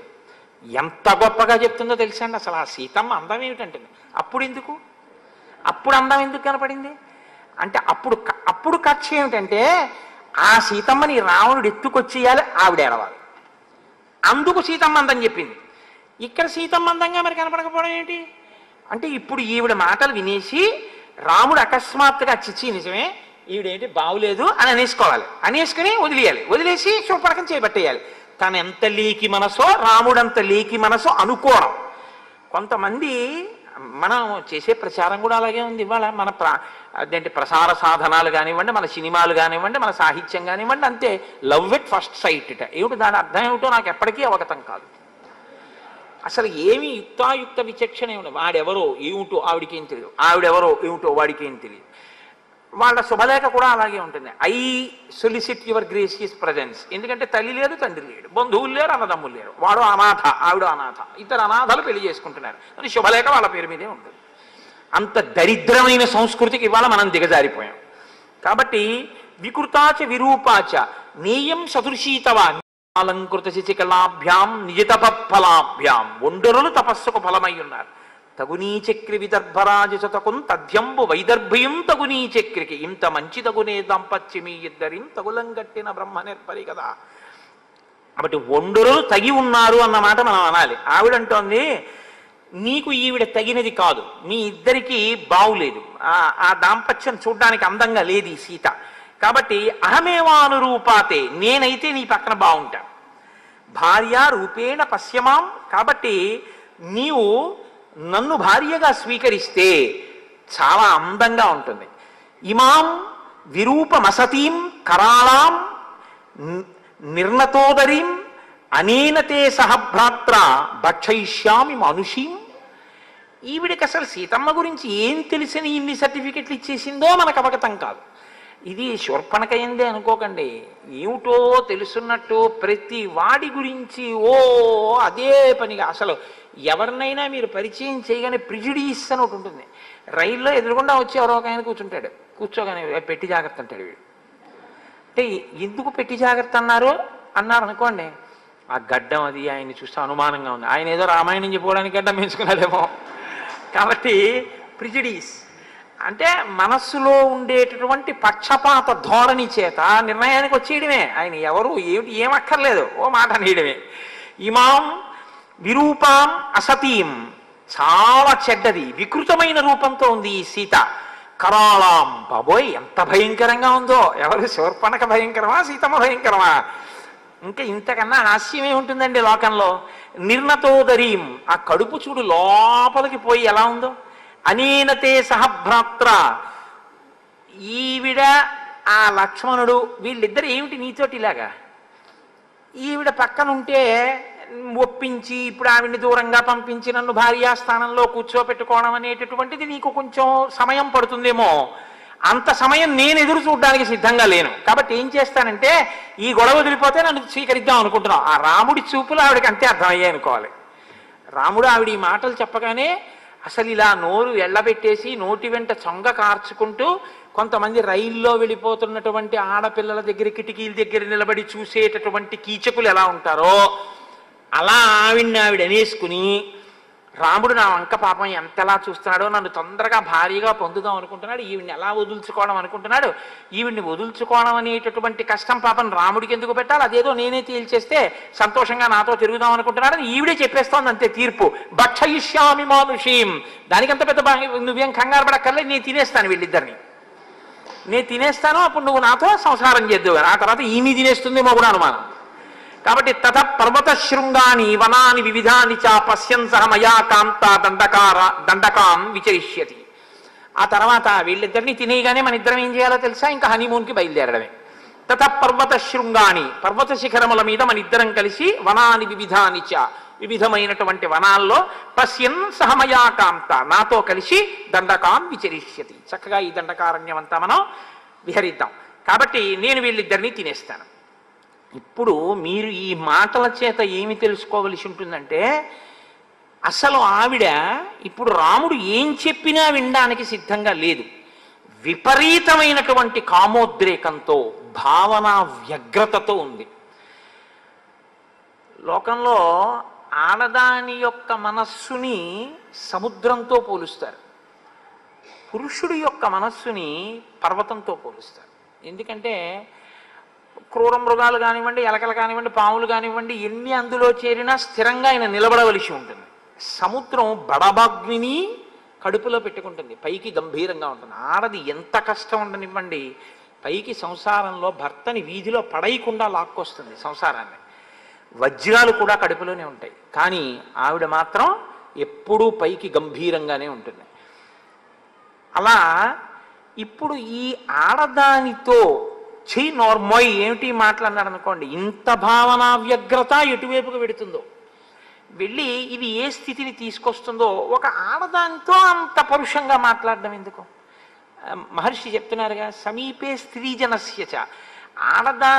ఆడది పక్కనున్నప్పుడు ఆడదానితో మాట్లాడేటప్పుడు రాముడు బహుధా జాగ్రత్తగా ఉంటాడు. ఇది ఆయన దృష్టికోణం. కాబట్టి ఇప్పుడు ఈవిడ్ని ఏమిటా తప్పుడు మాటలు అనొక మాట అంటే ఈవిడ మనసు ఎలా విరుగుతుందో, దానివల్ల ఎటువంటి పరిణామాలు వస్తాయో భయానికి కాదు. కోరి కోరి ఎందుకు ఒక ఆడదాంతో అంత కఠినంగా ప్రవర్తించాలి? కాబట్టి కొంచెం హాస్యరసాన్ని మేళవించి, చిచి వీళ్ళు లొంగే మనుషులు కారు, వీళ్ళు ఇలాంటి వాళ్ళు వదిలిపారాయి అనేటటువంటి భావన ఆవిడ ఎందే మనం కల్పిస్తే బాగుంటుంది అని రామచంద్రమూర్తి అనుకున్నారు. అందుకని ఆయన అన్నారు, స్వచ్ఛయా శ్లక్షణయా వాచ స్మితపూర్వ మథాబ్రవీత్.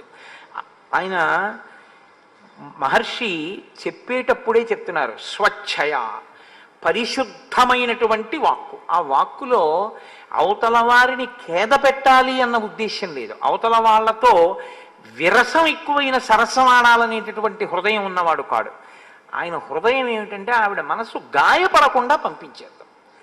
అందుకని ఇప్పుడు మృదువైన మాట, స్వచ్ఛమైనటువంటి మాట, స్మితపూర్వ మథాబ్రవీత్, ఒక చిన్న చిరునవ్వుతో ఆయన మాట్లాడారు. ఆయన అన్నారు, కృతదారోస్మి భవతి భార్యేయం దయితా మమ త్వద్విధానాం తు నారీణాం సుదుఃఖ ససపత్నత. ససపత్నత అంటే పక్కన వేరొక భార్యతో పురుషుడు ఉంటే ఆడది సంతోషించదు. ఒక్క భార్య ఉంటే ఆ భార్య పొందేటటువంటి ఆనందంతో పోల్చినప్పుడు వేరొక భార్యని కూడా పురుషుడు పొందితే ఆడదానికి ఎప్పుడూ మనశ్శాంతి ఉండదు. నేను కృతదారోస్మి భవతి, నేను భార్యని కలిగి ఉన్నవాణ్ణి, ఈమె యందు మనసున్నవాణ్ణి, ఈమె యందు నేను ప్రీతి కలిగి ఉన్నవాణ్ణి. కాబట్టి ఇప్పుడు నిన్ను నేను స్వీకరిస్తే నువ్వు నా వలన పొందేటటువంటి సుఖం కన్నా దుఃఖం ఎక్కువగా ఉంటుంది. ఎందుకంటే పక్కన సపత్ని ఇంకొక భార్య ఉంటుంది. ఆ భార్య ఉండగా మనసు కొంచెం ఖేదం పొందుతుంది. సౌందర్యలహరిలో శంకరాచార్యులు వారంతటి వారు కూడా చమత్కారం చేశారు. నవరసాలు చెప్తూ, శివే శృంగారార్ద్ర తదితర జనే కుత్సనపరా సరోషా గంగాయాం అన్నారు. గంగ పట్ల రోషంతో ఉంది అమ్మవారు, ఎందుకంటే సపత్ని అన్న భావన చేత అని. అందుకని నాకు భార్య ఉంది కాబట్టి నువ్వు అంత సంతోషాన్ని పొందవు. నా భార్యగా నువ్వు ఉండాలి అన్న కోరిక కన్నా, అదిగో అక్కడ ఉన్నాడు చూసావా లక్ష్మణస్వామి, అపూర్వీ భార్యయా చార్ధీ తరుణ ప్రియదర్శన అనురూపస్యతే భర్త రూపస్యాస్య భవిష్యతి అని ఆయన చెప్తూ ఒక మాట అన్నాడు. ఆయన అసపత్నావరారోహే మేరుం అర్క ప్రభాయధ. ఆయన్ని నువ్వు ఎలా పొందుతావంటే మేరు పర్వతాన్ని సూర్యుని యొక్క తేజస్సు, ఆయన యొక్క ప్రకాశం పొందినట్లు పొందు. అంటే సూర్యప్రకాశం వెనక్కే వచ్చేస్తుంది మేరు పర్వతం మీద పడి. ఆ లక్ష్మణుడు ఉన్నాడే భార్య లేనివాడు, ఇతపూర్వం భార్యా సుఖాన్ని పొంది ఉన్నవాడు. కాబట్టి ఆయన నిన్ను భార్యగా దగ్గరుంచుకోవడానికి ఇష్టపడడానికి బహుశः అభ్యంతరం ఉండదు. కాబట్టి అతన్ని ఆశ్రయిస్తే ఈ సపత్ని గొడవ నీకు ఉండదు. పక్కన ఇంకో భార్య ఉండడం అన్న గొడవ ఉండదు. హాయిగా నువ్వు ఒక్కతిగా ఆయనకు భార్యగా ఉంటూ సంతోషంగా కాలం గడపచ్చు. అందుకని నువ్వు ఆయన్ని ఆశ్రయిస్తే బాగుంటుంది అని. అంటే ఆవిడకి మీరు ఒకటి ఆలోచించండి, ఆవిడ మనసు ఎంత లీకిదో చూడండి. ఆయన్ని కాకపోతే ఆయన తమ్ముడిని. అంటే ఇది ఎలా ఉంటుందంటే, కాస్త ఉప్మా చేసి పడే గబగబా వెళ్ళిపోవాలన్నాడు అనుకోండి. గోధుమ రవ్వ లేదండి, మీరు అయ్యో ఇలా అనలేదు, ఇంట్లో బొంబాయి రవ్వ లేదండి, పోన్లే ఏదో ఉన్నా మైదా పిండితో అట్టుముక్క పోసేయి. అట్టుముక్క పోసేసినా పర్వాలేదు, లేకపోతే ఉప్మా చేసి పెట్టేసినా పర్వాలేదు, దానికి తప్పేం లేదు. ఏదో ఒకటి తిని ఆయన వెళ్ళిపోదాం అనుకుంటున్నాడు. రుచికి లొంగడం కాదు, కార్యం మీద వెళ్ళడం ప్రధానం. దానికి పనికొస్తుందేమో కానీ కామం తీర్చుకోవడానికి అన్నయ్య అయినా పర్వాలేదు, తమ్ముడైనా పర్వాలేదు అంటే ఇది ఎంత అసహ్యకరమైనటువంటి విషయం. ఇంకంతకన్నా దానికి వ్యాఖ్యానం అనవసరం. ఇప్పుడు ఆవిడ వెంటనే లక్ష్మణుడి దగ్గరికి వెళ్ళిపోయింది. వెళ్ళిపోతే లక్ష్మణుడు చూసి అన్నాడు, ఇలా ఇద్దరు చిచి మూర్ఖులు, వీళ్ళకి అసలు ఒక ఆడదాన్ని అంగీకరించడమే చేత కాని వాళ్ళని అది ఆవిడ వెళ్ళిపోతుంది. మనని మనసులో ఒకలాగా నింద చేసుకుని వెళ్ళిపోయినా ఆడదాన్నంతకన్నా మనం బాధ పెట్టకుండా పంపించేస్తే గొడవ వదిలిపోతుంది, మన ధర్మం చెడకుండా ఉంటుందన్నది రాముడి యొక్క హృదయం. కాబట్టి ఆయన లక్ష్మణుడి దగ్గరికి పంపాడు. ఆవిడ లక్ష్మణుడి దగ్గరికి వెళ్ళి మళ్ళీ ఇదే అడిగింది, నన్ను భర్తగా స్వీకరించు. ఆయన అన్నాడు, కథం దాసస్యమే దాసి భార్యా భవితుమిచ్చసి. నేనే దాసుణ్ణి, ఆయనకు పువ్వులు తేవడం, దర్భలు తేవడం, కర్రలు తేవడం, పర్ణశాల కట్టడం, స్నానానికి ఆయనతో కలశ పట్టుకుని వెళ్ళడం, ఆయన బట్టలు పిండి ఆరేస్తుండడం, అవి నేను చేస్తుంటాను. నేనే ఓ దాసుణ్ణి. దాసుణ్ణి పెళ్ళాడితే నువ్వేమవుతావు? దాసి అవుతావు. కాబట్టి నువ్వు నేను కలిసి ఏం చేయాలంటే ఆయనకి ఆవిడికి దాస్యం చెయ్యాలి. కాబట్టి నన్ను పొంది సుఖమే ఉంటుంది. ఆయన అంటావా స్వతంత్రుడు, సేవలు అందుకునేటటువంటి వాడు, కాబట్టి ఆయనకి భార్య అయితేనే బాగుంటుంది ఆయన అని ఆయన చిన్న పరిహాసం ఆడాడు. ఆయన అన్నాడు, ఆర్యస్యత్వం విశాలాక్షి భార్యాభవ యవీయసి. నీలాంటి అందగత్త భార్యగా వస్తాను అంటే ఆ నరకాంతను చూసి ఎవడు మాత్రం భార్యగా ఉంచుకుందాం అనుకుంటాడు? నీ మీద మోజు పడ్డవు. ఏనాం విరూపామసతీం, ఆమె అదిగో సీతం ముందు చూసావా విరూపంగా ఉంటుంది, చెడ్డది. కరాళాం, ఆవిడన్న మాటలే భయంకరమైనటువంటిది. నిర్ణతోదరి, కడుపు లోపలికి పోయింది. శూర్పణకన్న మాటలేగా. నీ దృష్టిలో ఆవిడ అలా ఉందని లక్ష్మణమూర్తి అంటారా సీతమ్మని. కాబట్టి భార్యాం వృద్ధాం పరిత్యజ్య, ఆవిడ వృద్ధురాలు అయిపోయింది, అందుకని వదిలిపెట్టి. ఆవిడ వృద్ధురాలు అయితే ఆవిడ చేసుకున్నవాడు వృద్ధుడు అవడేంటి, ముందే వృద్ధుడు అవుతాడు. అసలు లోకంలో అనకూడని మాట ఏంటంటే, తాతగారు మీకు పిల్లని చూస్తామంటే, తాతగారు మీరు పెళ్లి చేసుకోండి అన్నాడు అందనుకోండి మనవరాలు, ఇప్పుడు నాకు పిల్లనిచ్చేవాడు ఎవడరా అంటే ఆ తాతగారు పళ్ళు ఏమైనా మిగిలితే ఊడగొట్టేయాలి.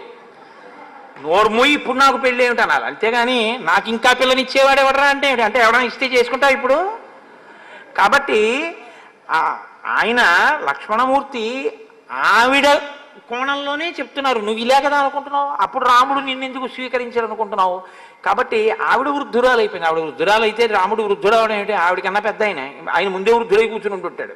కాబట్టి భార్యాం వృద్ధాం పరిత్యజ్య త్వమేనైష భజిష్యతి, నిన్ను స్వీకరిస్తాడు, సంతోషంగా ఉండొచ్చు. కాబట్టి త్వమేవైష భజిష్యతి, కాబట్టి నిన్ను స్వీకరిస్తాడు, సంతోషంగా నువ్వు రాముడి దగ్గరికి వెళ్ళు అంటే ఆవిడకున్న పెద్ద లోపం ఏమిటి అన్నది దిద్దబడలేదు వీళ్ళ మాటల వల్ల. అంటే ఒక్కొక్కసారి చూడండి, ఇన్క్యూరబుల్ డిసీజ్ అంటాడు డాక్టర్ గారు. నా దగ్గర ఉన్న మందులన్నీ వాడేశానండి, ఇంజక్షన్లు అన్నీ చేసేసాము, ఈ వ్యాధి లొంగట్లేదు, ఈ వ్యాధే మందుల్ని లొంగ తీసేసుకుంటారు. కాబట్టి ఇప్పుడు ఇంకా ఈయన బతుకుతాడు అని చెప్పడం కష్టం అంటారు. బియాండ్ అవర్ హ్యాండ్స్ అంటుంటారు. ఎందుకు అంటే ఇంకా ఆయన దగ్గర ఉన్న మందులకే ఆ రోగం లొంగలేదు అని గుర్తు. అలా వీళ్ళిద్దరూ ఈ పరిహాసాన్ని ప్రయోగిస్తే ఆవిడ వెళ్ళిపోతుంది అనేటటువంటి లక్ష్యం నెరవేరలేదు. ఎలా నెరవేరలేదు? అంతర్లీనంగా వాళ్ళు ఏ పరిహాసాన్ని వాడుకున్నారో ఆ పరిహాసము దేని కొరకు వాడబడిందో దాని కొరకు ఆవిడ స్వీకరించలేదు. ఆవిడ దాన్ని యథాతథంగానే తీసుకుంది. లక్ష్మణుణ్ణి పొందంటున్నాడని, లక్ష్మణుడు రాముణ్ణి పొందమంటున్నాడని అంటే వీళ్ళిద్దరూ పొందడానికి సిద్ధమే. ఆయన కంటే భార్య లేదు, కానీ అక్కడికి ఆవిడ ఉండడానికి ఇష్టం లేదంటే దాసిగా ఉండడం ఆవిడకి ఇష్టం లేదు, ఆవిడకు భోగమే కావాలి. అందుకని రాముడి దగ్గరికే వచ్చేయాలి ఇప్పుడు.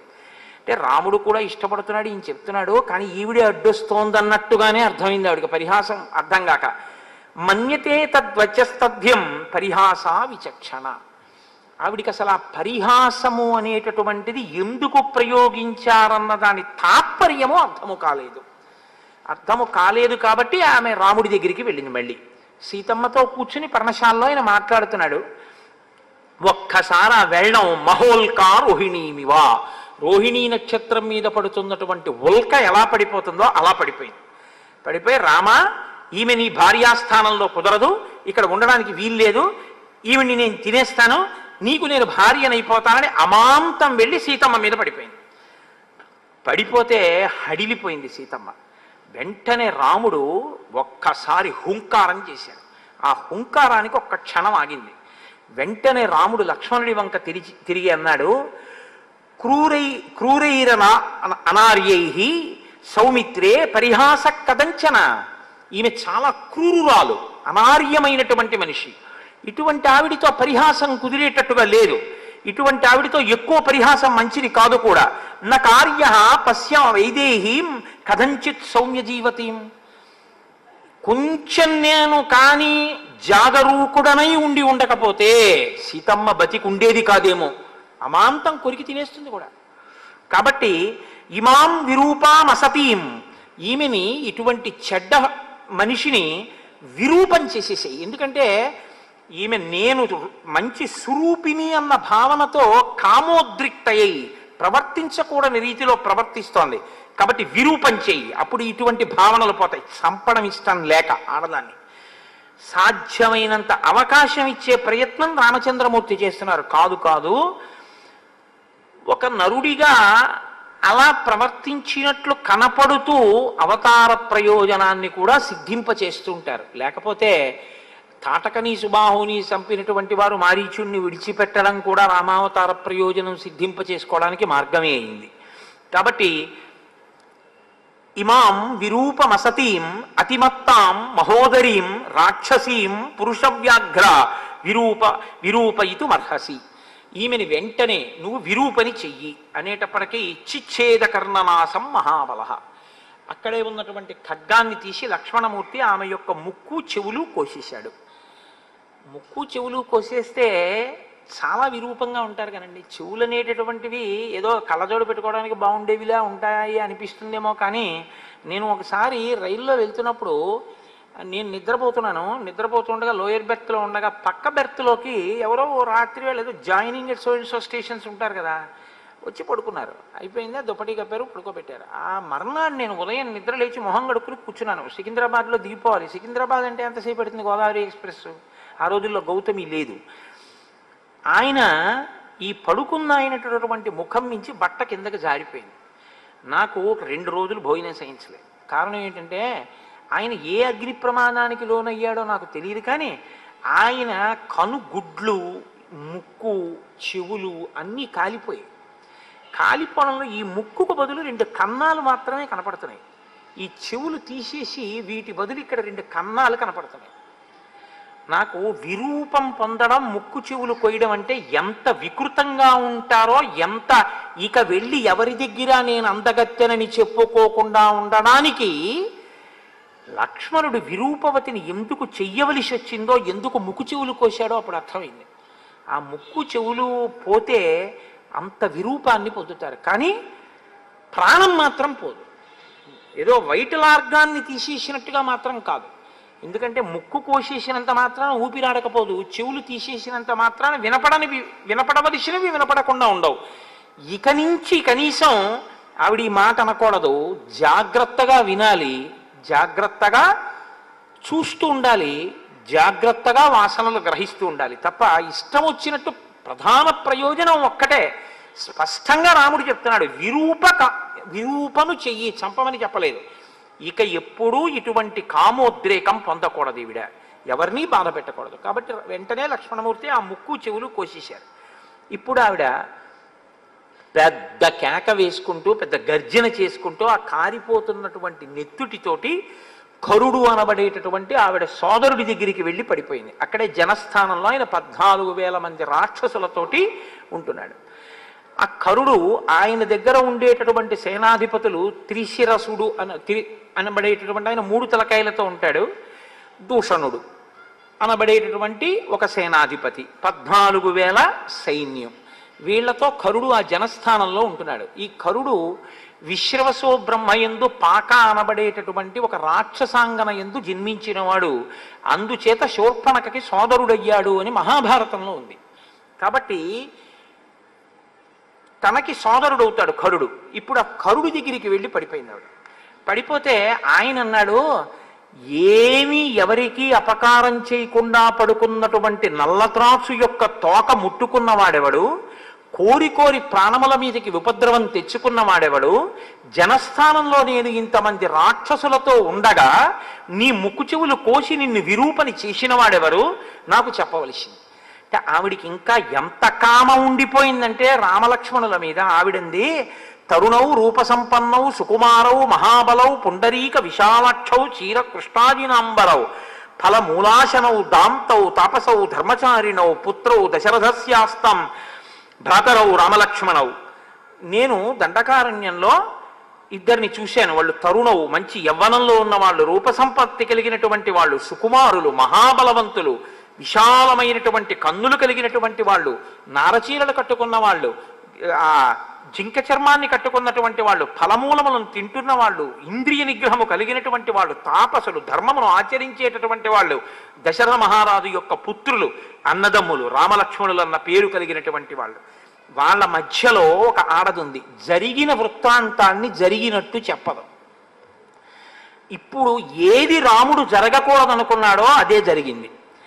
ఆడదాని పగ కింద తిరిగింది రామాయణం. నేను మీతో మనవి చేసింది ఇదే. శ్రీరామాయణం ఎక్కడ మీరు అయిపోతుంది అనుకుంటారో అక్కడ ఒక ఆడదొచ్చి రామాయణాన్ని కొనసాగిస్తుంది. ఎప్పుడో అయోధ్యకాండలో అయిపోవలసిన రామాయణాన్ని మందరా ప్రవేశంతో పెరిగింది. మళ్ళీ ఇక్కడ అయిపోతోందని అగస్త్యుడే ఒప్పుకున్నాడు. అయిపోయిందయా, మీ నాన్నగారు అడిగిన వరం ప్రకారం 14 ఏళ్ళు పూర్తి అయిపోవచ్చే, ఇంకో ఏడాది దగ్గర ఉంది. శూర్పణకొచ్చి కథని పొడిగిస్తోంది. ఎదర సీతమ్మ తల్లి ఉరి వేసుకుందాం అనుకుంటే త్రిజట పొడిగిస్తుంది. రావణాసురుడు కత్తెత్తితే ధాన్యమాలిని పొడిగిస్తుంది. ఇలా రామాయణం ఎక్కడ అయిపోతోందనుకుంటే అక్కడ ఒక స్త్రీ పాత్ర వచ్చి దాన్ని ఇంకా ముందుకి కొనసాగింపచేస్తూ ఉంటుంది. కాబట్టి ఆవిడ రామలక్ష్మణుల గురించి చెప్పినది సత్యం. నేను రామలక్ష్మణుల్ని కామించాను, కానీ రాముడు తన భార్య అయిన సీత యందు అనురక్తి కలిగిన వాడు కాబట్టి నన్ను అంగీకరించలేదు. వాళ్ళిద్దరూ నన్ను అంగీకరించకపోతే నేను సీతమ్మని తినిపోయాను. అప్పుడు లక్ష్మణుణ్ణి పిలిచి నన్ను విరూపని చేయమన్నారని కొనసాగించాలి ఇప్పుడు కథాభాగాన్ని.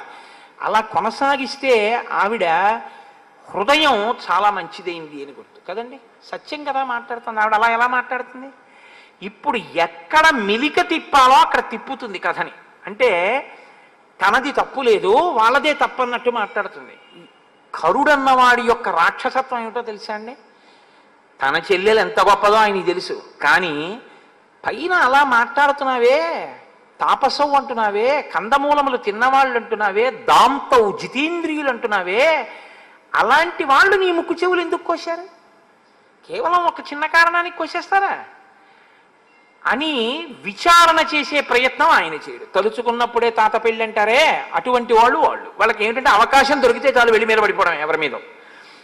ఇప్పుడు ఆవిడంది తరుణీ రూపసంపన్న సర్వాభరణ భూషిత దృష్టా తత్ర మయా నారీ తయోర్మధ్యే సుమధ్యమ తాభ్యాం బుభాభ్యాం సంభూయ ప్రమదాం అధికృత్యతాం ఇమాం అవస్థాం నీతాహం యథా అనాథా సతీ తథా. ఆమె వాళ్ళ మధ్యలో ఒక కాంత ఉంది, చాలా అందగత్తె. ఇప్పుడు ఎలా అందగత్తెగా కనపడుతోంది అంటే తనకి అనుకూలంగా కథని ఎప్పుడు మార్చుకుందాం అనుకుంటే అప్పుడు ఆవిడ ఎవరిని పణంగా పెట్టిందంటే సీతమ్మనే పణంగా పెట్టి మాట్లాడింది. ఒక ఆడదాని కక్ష ఎవరి వైపుకి తిరిగిందంటే ఆడదాని వైపుకే తిరిగింది. ఎందుకని అంటే ఆ స్థానం భర్తీ అయి ఉండడమే తను ఆ స్థానాన్ని ఆక్రమించలేకపోవడానికి కారణం. పగంతా సీతమ్మ వైపుకే తిరిగింది. అందుకేగా అగస్త్యుడు అన్నాడు, ఇక సీతమ్మ నువ్వు తిరగకుండా కూర్చోవలసిన సమయం ఆసన్నం అవుతోందని. ఆవిడ చేరాలి శిశుపావృక్షం కిందకి.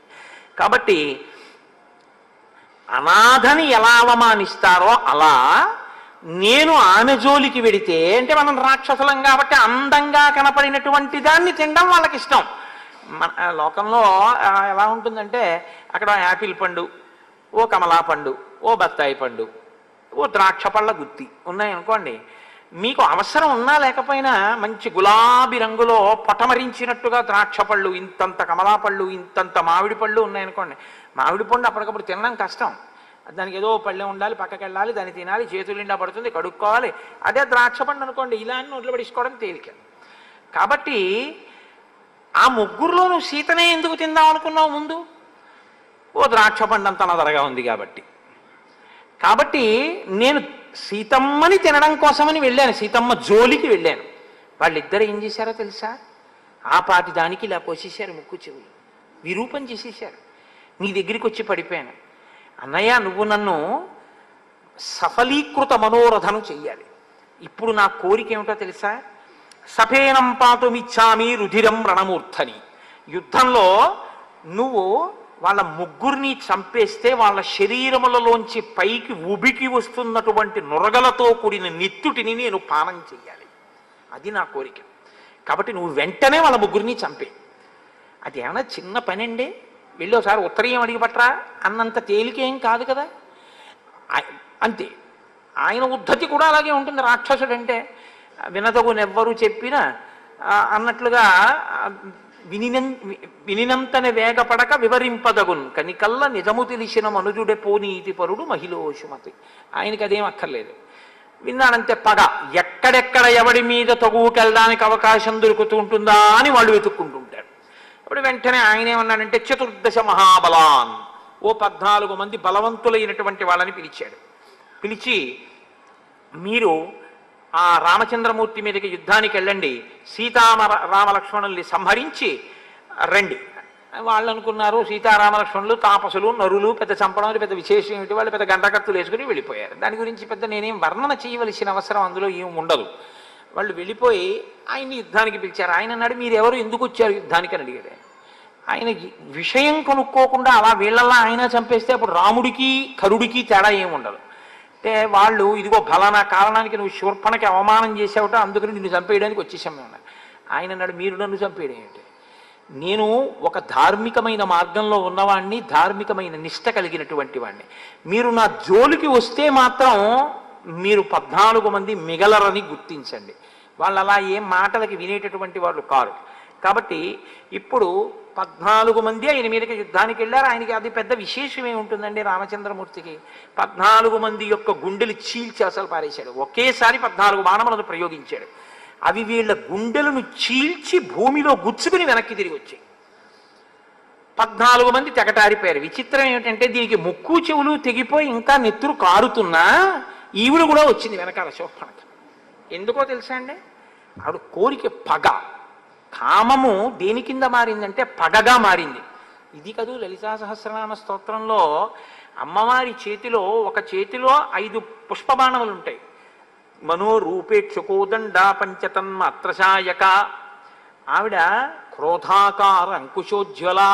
అమ్మవారి అనుగ్రహం ఉంటే నాకు ఈ దిక్కుమాల కోపం ఏమిటని కోపం మీద కోపం వస్తుంది. కోపం మీద కోపం వచ్చింది అంటే మీరు సాధకుడు అయ్యారని గుర్తు. అమ్మవారి అనుగ్రహం ఉంటే కోపం మీద కోపం, అమ్మవారి అనుగ్రహం లేనంతసేపు కామం తీరకపోతే కోపం, తీరితే తృప్తి, తీరకపోతే కోపం. అక్క చెల్లెళ్ళు 2 పక్క పక్కనే ఉంటాయి. కాబట్టి ఇప్పుడు ఆవిడికి కోరిక తీరలేదు కాబట్టి ఏది పుట్టింది, పక్కన పగ పుట్టింది. ఇప్పుడు ఆ పగ చల్లారాలంటే తన కళ్ళతో చూడాలి, సీతారామ లక్ష్మణులు తెగటారిపోవాలి, ఆ నిత్తురు జుర్రుకోవాలి. అదేంటి అంత కామించిన స్త్రీ అలా చెయ్యొచ్చా అంటే ఇదే రాక్షసత్వము అన్న మాటకి ప్రతీక. నాకు దక్కకపోతే యాసిడ్ పోసేస్తా అన్నాడు అనుకోండి, ఎప్పుడో రామాయణం అని మీరు అనుకోవద్దు, ఇప్పటికీ శూర్పణక బతికే ఉంది ఆయన యందు అని గుర్తు. తనకి దక్కకపోతే నెత్తురు తాగేస్తాడంతే, చంపేస్తాడు అవతల వాళ్ళని. అంటే ఎంత రాక్షసత్వమో చూడండి.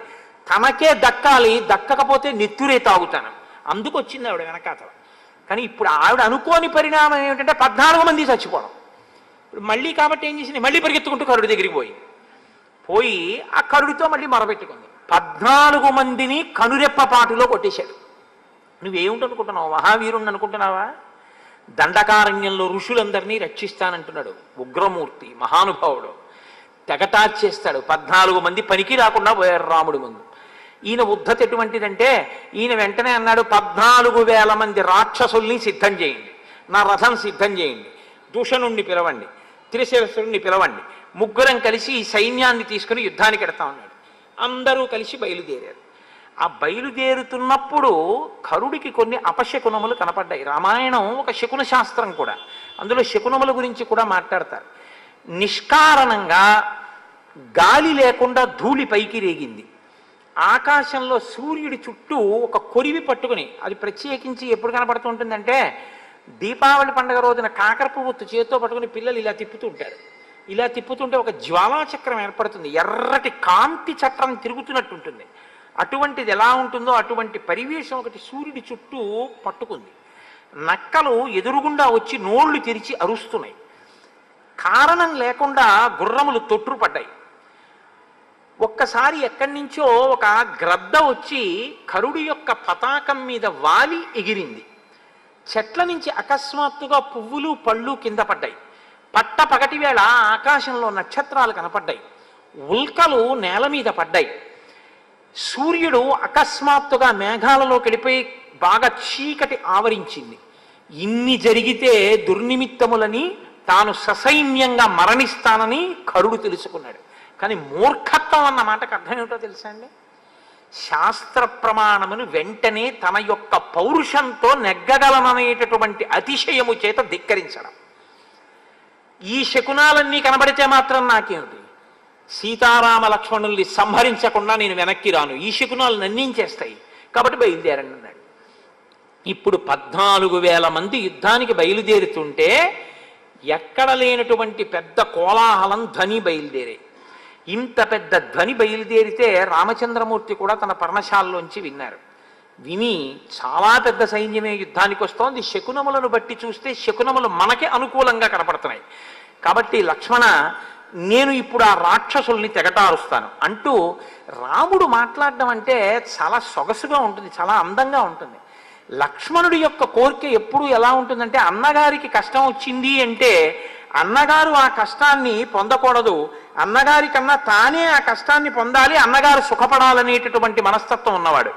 కాబట్టి లక్ష్మణుడు అన్నయ్య నువ్వు ఉండు, నేను ఎడతానంటాడేమోనని ఆయన అన్నాడు.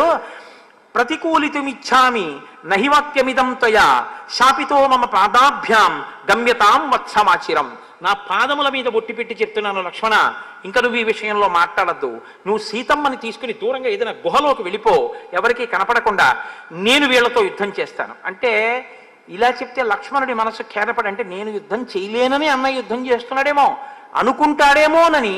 ఇది ఎదుటివారి యొక్క హృదయం గురించి తాపత్రయపడడం అన్నది ఎప్పుడు ఉంటుందంటే ప్రేమ అన్న మాటకు అర్థం అది. అవతల వాళ్ళని నొప్పించకుండా మాట్లాడగలగాలి. అంత ఆతృతలో కూడా ఆయన మాట అలా ఉంటుంది, అంత సొబగుగా ఉంటుంది. ఆయన అన్నాడు, తంహి శూరస్య బలవాన్ హన్యా హేతాన్ న సంశయ. నువ్వు చాలా బలవంతుడివి, నువ్వే చంపేయగలవా సైన్యాన్నంతటిని లక్ష్మణ, అందుకొరకు కాదు, స్వయంతో హంతుమిచ్చామి, నేనే చంపాలి అని అనుకుంటున్నాను ఇవాళ.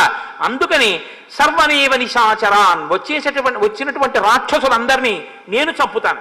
కాబట్టి నువ్వు వెంటనే వదిన్ని తీసుకుని గుహలోకి వెళ్ళిపో అంటే. ప్రవేశింపరానటువంటి ఒక గుహలోకి సీతమ్మ తల్లిని తీసుకుని లక్ష్మణమూర్తి వెళ్ళిపోయాడు. ఇప్పుడు రాముడు యుద్ధానికి సిద్ధపడుతున్నాడు. దేవతలు, ఋషులు, సిద్ధులు అందరూ పరుగు పరుగున వచ్చారట. ఎందుకని ఒక గొప్ప సన్నివేశం.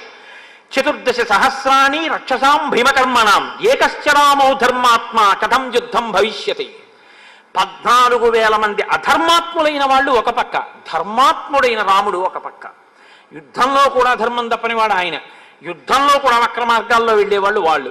14,000 మంది అటు, ఒక్కడు ఇటు. వాళ్ళు వేసే ఆయుధాల నుంచి తనను తాను రక్షించుకుంటాడా, వాళ్ళని తాను నిగ్రహిస్తాడా? అసలు వాళ్ళు వచ్చి మీద పడకుండా యుద్ధం ఎందుకంటే 14,000 మంది మీద పడిపోతే చాలు. 14,000 మందిని ఒకడే నిగ్రహించాలి. నిగ్రహిస్తాడా? ఇది చూడవలసిన విషయం. నిగ్రహించగలడు, వాళ్ళకి తెలుసు. కానీ అసలు ఆ అందం ఏమిటో చూడాలి, ఆ యుద్ధం ఏమిటో చూడాలి. ఇవాళ అందరూ వచ్చి ఆకాశంలో నిలబడ్డారట. మహర్షి అంటారు, చాలా గొప్ప మాట వాల్మీకి మహర్షి, ఆయన రచనకి నేను కితాబులు ఇవ్వడమా? అటువంటి రచన చేత మనం పవిత్రులం కావడమే తప్ప గంగాజలలవ కణికా పీత అని శంకరాచార్యులు వారు చెప్పినట్టు వాల్మీకి రామాయణంలో ఒక్క శ్లోకమైన చదువుకుని జీవితాన్ని తరింప చేసుకోవడమే. బభూవ రూపం క్రుద్ధస్య రుద్రస్యేవ పినాకినః. పినాకము అంటే పాతి జగదిది పినాకం అని దానికి వ్యుత్పత్తి. అది లోకాన్ని రక్షించేది, కేవలం లయం చేసేది కాదు. నేను మీకు ఇందాక మనవి చేశాను కూడా ఆ పినాకం గురించి. ఆయన లోకరక్షణకు కూడా దాన్ని పట్టుకుంటాడు. ఆ పినాకం అనేటటువంటి ధనస్సు పట్టుకున్నటువంటి పరమేశ్వరుడు లోకాల్ని లయం చేసినప్పుడు నిలబడిన రూపం ఘోర రూపంగా ఎలా ఉంటుందో అంటే ఆ రూపాన్ని చూడడం ఎవరికి శక్యం కాదు. అంత భీకరమైనటువంటి స్థితిలో ఉంటుంది ఆ రూపం. అందుకే మీరు బాగా గుర్తుపెట్టుకోండి, సనాతన ధర్మంలో కష్టపెట్టేవాడు సుఖపెట్టేవాడు అని ఇద్దరు ఉండరు. ఒకడు భయపెట్టేవాడు, కాబట్టి ఇప్పుడు ఆ భయపెట్టేవాడి నుంచి పారిపోతే ఒకడు రక్షించేవాడు ఒకడు ఉంటాడు. వీడు భయపెట్టడానికే ఉంటాడు, వాడు రక్షించేవాడు ఉంటాడు అని ఇద్దరు ఉండరు. భయకృత్ భయనాశన, ఎవడు భయపెడతాడో వాడే భయాన్ని పోగొడతాడు.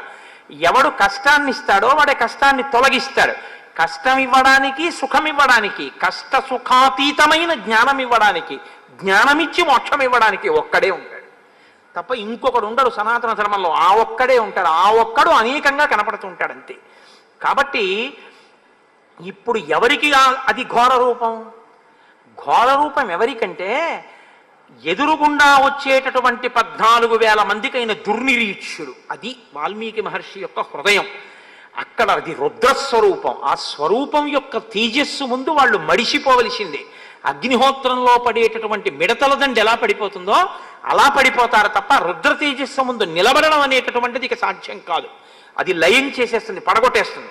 కాబట్టి ఇప్పుడు రుద్రుడు క్రుద్ధుడై పినాకం పట్టుకుని నిలబడితే ఎలా ఉంటాడో అలా ఉన్నాడు. ఇప్పుడు అలా ఉన్నాడు కాబట్టి అటువంటి స్వరూపమే మనం చూస్తే మనకి కూడా అలాగే భయం వేస్తుందా? రాముడు కోదండం పట్టుకుని అలా నిలబడినటువంటి రూపాన్ని చూస్తే భయపెడుతుందని మీరు అనుకోకూడదు. ఎందుకో తెలుసా అండి? మీకు నేను ఒక ఉదాహరణ చూపిస్తాను. అశ్వత్థామ విడిచిపెట్టినటువంటి అస్త్రం ఉత్తర గర్భంలోకి వెళ్ళిపోయింది, ఇంకా పిండాన్ని చెనకబోతోంది. లోపల ఆ పరీక్షిత్ ఉన్నాడు, ఇంకా శిశువు ఆయన. ఆ లోపల ఉన్నటువంటి పసిపిల్లవాడి యొక్క ఆర్తనాదాన్ని తల్లి వింది. విని 5గురు మామగారులున్నా కాదడి వెళ్ళి కృష్ణ పరమాత్మ యొక్క పాదాల మీద పడింది. అయ్యా నువ్వు నన్ను రక్షించాలి ఏంది ఆవిడ. ఇప్పుడు రక్షించాలి అంటే ఒక కాలు పైకెత్తి రథంలోకి ఎక్కడానికి సిద్ధంగా ఉండి ఒక కాలు కింద పెట్టి ఉన్నటువంటి కృష్ణ పరమాత్మ ఆమె యొక్క ఆర్తిని, ఆమె యొక్క శరణాగతిని లెక్కలోకి పెట్టుకున్నాడు అంతే. ఇక్కడే ఉన్న కృష్ణుడు ఒక్కసారి ఉత్తరాగర్భంలోకి ప్రవేశించాడు. ఎలా ప్రవేశించాడు? సుదర్శన చక్రం పట్టుకుని లోపలికి ప్రవేశిస్తే ఈ పిండం లోపల ఉన్న పిల్లవాడికి కూడా బ్రహ్మాస్త్రపు యొక్క తేజస్సులని తనలోకి తీసుకోగలిగినటువంటి భయంకరమైన తేజస్సుతో ఉన్న రూపంగా పరీక్షిత్తు చూశాడనుకోండి, కళ్ళు ఎగిరిపోతాయి పిండానికి కదండి. అది మధ్యం తినటువంటి మార్తాండ బింబం లాంటి స్వరూపం. అది సహస్ర సూర్యుల పగిది ప్రకాశిస్తుంటుంది. దాన్ని పరీక్షిత్తు చూడలేడు. పరీక్షిత్తు చూసిన రూపం పరమ ప్రసన్నమైనటువంటి రూపం. అది సశంఖ చక్రం, సకిరీట కుండలం, సపీత వస్త్రం, సరసీరుహేక్షణం, సహార వక్షస్థల శోభికౌస్తుభం, నమామి విష్ణుం శిరసా చతుర్భుజం. అటువంటి స్వరూపం పరీక్షిత్తు కనపడుతోంది. అబ్బా ఎంత బాగున్నాడో, ఎంత బాగున్నాడో, ఆ పీతాంబరం ఏమిటో, ఎంతందమో ఎంతందమో అని పరీక్షిత్తు చూస్తున్నాడు. అటువైపుకున్న మూర్తి, మాకు తూర్పుగోదావరిలో ర్యాలీ అని ఒక క్షేత్రం ఉంది. ఆ ర్యాలీలో ఒకవైపు కేశవుడు ఉంటాడు, ఒకవైపు మోహిని ఉంటుంది వెనక్కి. అలా అటువైపుకి ఉన్న మూర్తి బ్రహ్మాస్త్రము యొక్క తేజస్సుల్ని తనలోకి తీసేసుకోగలిగినటువంటి రుద్రస్వరూపంతో ఆ మూర్తి ఉంది. ఆ మూర్తి బ్రహ్మ తేజస్సును తీసుకుంది. వెనకమూర్తి కళ్యాణమూర్తి అయి పరీక్షిత్తుకి అలా కనపడింది. అందుకే బయటికి వచ్చినటువంటి పరీక్షిత్ తాతగారైన ధర్మరాజు గారి తొడలో కూర్చుని సభలో చూస్తే అమ్మ కడుపులో ఉండగా నేను చూసినటువంటి ఆ మంగళప్రదమైనటువంటి మూర్తి ఎక్కడైనా కనపడతాడా అని పరీక్షగా చూసినటువంటి కారణం చేత పరీక్షిత్ అని పిలిచారట. ఏకకాలమనందు ఘోర అఘోర రూపములతో ఈశ్వరుడు ఉంటాడు. అఘోరేభ్యో దఘోరేభ్యో ఘోర ఘోరధరేభ్య అని మనం దేంటి పరమశివుడి దగ్గర పూజ చేస్తే మంత్రపుష్పంలో మాట చెప్తూ ఉంటాం ఆ పంచమంత్ర పఠనం చేసేటప్పుడు. కాబట్టి ఆ ఘోర రూపము అఘోర రూపము ఏకకాలంలో ఉంటాయి. ఇప్పుడు 14,000 మందికి ఘోర రూపం తప్ప రామభక్తులకు రాముడు ఎప్పుడూ ఘోర రూపి కాడు, ఎప్పుడూ ఘోర రూపి కాడు. ఆ రూపం మీకు మంగళప్రదంగా ఉంటుంది. ఇలా దాన్ని దర్శనం చేసిన వారు ఒకరు ఉన్నారు. ఎవరో తెలుసా అండి? రామదాసు గారు దర్శనం చేసుకున్నాడు. మహానుభావుడు. ఆయన గుండెలు ఎంత పొంగిపోయాయో, పొంగిపోతే ఆ పొంగిపోయిన ఆనందం లోపల పట్టక వాగ్రూపంగా ప్రవహిస్తే ఆయన నోటి వెంట ఒక పద్యం వచ్చింది. బండన భీముడు అత్తజన బాంధవుడు ఉజ్వల బాణతోన కోదండ కళాప్రచండ భుజతాండవ కీర్తికి రామమూర్తికిన్ రెండవ సాటి దైవమికలేడనుచున్ గడకట్టి భేరిక దండ డాండ డాండ నిడజంబుల దండము నిండ మత్త వేదండము నెక్కి చాటెదను దశరథి కరుణాపయోనిధి అని రచన చేశారు ఆయన. ఆయన భుజములు తాండవం చేస్తాయిట. ఎప్పుడు బాణం తీస్తాడో, ఎప్పుడు వింటినారికి తొడుగుతాడో, ఎప్పుడు ప్రయోగిస్తాడో కనపడదు. మబ్బులలోంచి వర్షం వచ్చి పడిపోయినట్టుగా బాణప్రయోగం జరిగిపోతుందంతే. బండన భీముడు ఆర్తజన బాంధవుడు. ఎవడు ఆశ్రయించాడో వాడికి ఆయన ఆర్తజన బాంధవుడు. బండన భీముడు ఆర్తజన బాంధవుడు. అటువంటి వాడు ఆయన భుజములు తాండవం చేస్తాయి యుద్ధం వస్తే. అది శివస్వరూపానికి ఉంది. తాండవము అన్న మాట శివుడికి సంబంధించింది, లాస్యము అన్న మాట అమ్మవారికి సంబంధించింది. భావములు లాస్యము, కదలికలు తాండవము. శివుడు, ఆ శివుడి యొక్క తాండవం ఎలా ఉంటుందో ఆయన భుజములు అలా కదులుతాయి, అటువంటి తాండవం చేస్తాయి. అలా తాండవం చేసేటటువంటి నా స్వామి చేతిలోంచి బాణ పరంపర వచ్చి శత్రువుల మీద పడుతుండగా అలా రక్షించగలిగినటువంటి ఈశ్వర స్వరూపము వేరొకటి లేదు అని నేను ఎలా చెప్తానో తెలుసా? బండన భీముడు అత్తజన బాంధవుడు ఉజ్వల బాణతోన కోదండ కళాప్రచండ భుజతాండవ కీర్తికి రామమూర్తికిన్ రెండవ సాటి దైవమిక లేడనుచున్ గడకట్టి భేరి కాదండ డడాండ డాండ నినదంబుల జండము నిండ మత్త వేదండము నిక్కి చాటదను దశరథి కరుణాపయోనిధి. మామూలుగా చెప్పను రామ, పొంగిపోయిన మనస్సుతో 4 వీధుల కూడలిలో ఒక పెద్ద పందిరి కట్టి, పందిరిలో ఒక పెద్ద భేరీ కట్టి నేను ఏనుగెక్కి వచ్చి నిలబడి డామ్ డామ్ డామ్ అని కొడతాను. ఎందుకురా భేరీలు కొడుతున్నావు అని అడుగుతారు నన్ను. అప్పుడు చెప్తాను, రామచంద్రమూర్తి భుజతాండవం చేస్తూ బాణప్రయోగం చేసి రాక్షసులను మట్టు పెట్టగలిగినటువంటి వేరొక దైవ స్వరూపము లేదు లేదు లేదు అని చాటి చెప్తాను రామ అన్నాడు ఆయన. అంటే శత్రువులను మట్టు పెట్టడంలో ఆ ఘోర రూపం అలా ఉంటుంది. అదే ఘోర రూపం ఆశ్రయించినటువంటి భక్తులైనటువంటి వారికి అంత మంగళప్రద స్వరూపంగా ఉంటుంది. అందుకు కదండి ఆ ధనస్సు పట్టుకుని ఆ బాణాలు పట్టుకుని అలా ఉంటాడు. ఎక్కడ తేడా ఉంది చెప్పండి నాకు? రామస్వరూపాన్ని మెజిస్ట్రేట్, కలెక్టర్ గారే మెజిస్ట్రేట్గా కూర్చుంటే ఆ కలెక్టర్ గారే కారు దిగు ఆఫీసులోకి వచ్చి కొన్ని ఫైల్స్ సీల్ చేసుకుని పట్టుకెళ్ళిపోయాడు అంతే. ఆఫీస్ సీల్ చేసి పారేసాడు. ఆయనకు అధికారం ఉంది, మెజిస్టీరియల్ పవర్స్ ఆయన్ని వెన్నంటి ఉంటాయి, ఆయనతోనే ఉంటాయి. మెజిస్టీరియల్ పవర్స్ కలెక్టర్ ఆఫీస్లోనూ కలెక్టర్ గారి కారులోనూ ఉండరు, ఆయనంటే ఉంటాయి. అలాగే ఈశ్వరుణ్ణి కూడా ఎప్పుడు అఘోర రూపములు వెన్నంటే ఉంటాయి. శత్రువులకి ఘోర రూపం, ఆయన్ని ఆశ్రయించిన వాళ్ళకి అఘోర రూపం, మంగళప్రద రూపం. అది రుద్రస్వరూపమైన అంతే, కేశవస్వరూపమైన అంతే. ఇద్దరి స్వరూపం అలాగే ఉంటుంది. తత్వం తెలిస్తే ఉండే మాట అలా ఉంటుంది. తత్వం తెలియకపోతే భేదాలు కనబడతాయి. విష్ణువు వేరే ఉన్నాడు, శివుడు వేరే ఉన్నాడు, ఈనోడు ఉన్నాడు, ఆయనోడు ఉన్నాడు, ఇన్ని మాటలు వస్తాయి. అసలు తత్వం అర్థమైతే ఇన్ని మాటలు రావు. కుర్తాలాల్చి వేసుకున్నా నా కొడుకే, పంచె కొట్టుకున్నా నా కొడుకే, ధావళి కట్టుకున్నా నా కొడుకే, తువ్వాలు కట్టుకున్నా నా కొడుకే. తువ్వాలు కట్టుకున్నావు ప్యాంటు చొక్కా వేసుకోలేదని నేను కొట్టేసి, ధావళి కట్టుకున్నావు ప్యాంటు చొక్కా వేసుకోలేదని వాళ్ళమ్మ కొట్టేసి, కుర్తాలాల్చి వేసుకోలేదు పంచె కట్టుకున్నామని వాళ్ళ తాతగారు కొట్టేస్తే దెబ్బలు తినేవాడు ఓడే. ఏ రూపంలో ఓ రూపంలో పట్టుకుని ఓ రూపంలో తిడితే నువ్వు తిట్టే తిట్లు ఆయనకే, పూజలు ఆయనకే. పూజ చేసామని సంతోషించాలా, ఇంకో రూపాన్ని చూసి తిడుతున్నావని ఆయన బాధపడాలా? నీకు ఇంకా తగినంత పరిణితి రాలేదని ఈశ్వరుడు అనుగ్రహించి భారతీ తీర్థస్వామి చెప్పినట్టు పరిణితి కటాక్షించుగాక. కాబట్టి ఇది మహానుభావుడు వాల్మీకి మహర్షి యొక్క ప్రతిపాదన. రామాయణంలో అభేద తత్వాన్ని చూపిస్తూ ఉంటారు. కాబట్టి ఇప్పుడు ఆ వచ్చిన సేనానాయకులు పడిపోయారు. కరుడు మాత్రం పెద్ద శరీరంతో రామచంద్రమూర్తి మీదకి వచ్చి పడిపోతుంటే ఆ 2 చేతులు బాణముల యొక్క ప్రయోగం చేత తెగిపోయేటట్టుగా కొట్టేశారు. ఏర్లు ప్రవహించినట్టు నెత్తురు కారిపోతూ ఆయన ఇంకా ఏదో యుద్ధం చేయడం కోసమని వచ్చి రాముడి మీద పడిపోతుండగా కొద్దిగా వ్యవధానం కోసం, అంటే ఆ వింటినారిని సవరించుకోవడం, వింటినారి ఆకర్ణాంతం లాగడం కోసం బాణం ఎక్కువ పెట్టడానికి చోటు కోసమని 2 అడుగులు వెనక్కి వేశాడు రాముడు. దాన్ని అపసర్పణము అంటారు ధనుర్విద్యలో. ఎందుకంటే ధనస్సు పట్టుకున్నవాడు అడుగులు వెనక్కి వేయకూడదు, వీరోచితమైన తేజస్సు ఉన్నవాడు. రాముడి మీద ఇదొక నింద మోపారు. కరుడితో యుద్ధం చేసేటప్పుడు 2 అడుగులు వెనక్కి వేశాడు రాముడు, ధర్మం తప్పాడు అని. అలా ధర్మం తప్పాడో లేదో చెప్పడానికే ధర్మాత్మా సత్యసంధశ్చరామో దాశరథిర్యదీ పౌరుషేచా ప్రతిద్వంద్వశరైనం జహిరావినం అన్నాడు లక్ష్మణుడు. పడిపోయాడంతే ఇంద్రజిత్. కాబట్టి ఆయన ధర్మం తప్పలేదు, 2 అడుగులు చోటు కోసం వెనక్కి వేశాడు. కాబట్టి వేసి ఆ కరుణ్ణి కూడా సంహరించాడు. 14,000 మంది రాక్షసులు తెగటారిపోయారు. ఎంతసేపట్లోనో తెలుసా అండి? ఏనుగుల యొక్క కుంభస్థలాలు, చీల్చివేయబడినటువంటి గుర్రాల యొక్క శరీరాలు, తెగిపోయినటువంటి తలకాయలు, ఊడిపోయిన కాళ్ళు చేతులు, గుండెల్లో గుచ్చుకున్న బాణాలతో నెత్తుటి ప్రవాహంలో 14,000 మంది నేలబడిపోయి ఉన్నారు భగ్నమైన రథాలతో. ఎంతసేపట్లో కొట్టాడో తెలుసా అండి? 14,000 మందిని 1 గంట 12 నిమిషాల్లో కొట్టాడు. ఇది రామచంద్రమూర్తి యొక్క వీరోచిత కార్యం అంటే, ఆయన బాహుబలం అంటే అంత గొప్పది. 1 గంట 12 నిమిషాల్లో 14,000 మందిని చంపితే పైన నిలబడిన వాళ్ళందరూ పొంగిపోయారు. మధ్యలో ఒక్కసారి కరుడు మాత్రం ఆయన ధనస్సు ఎరగొట్టగలిగాడు.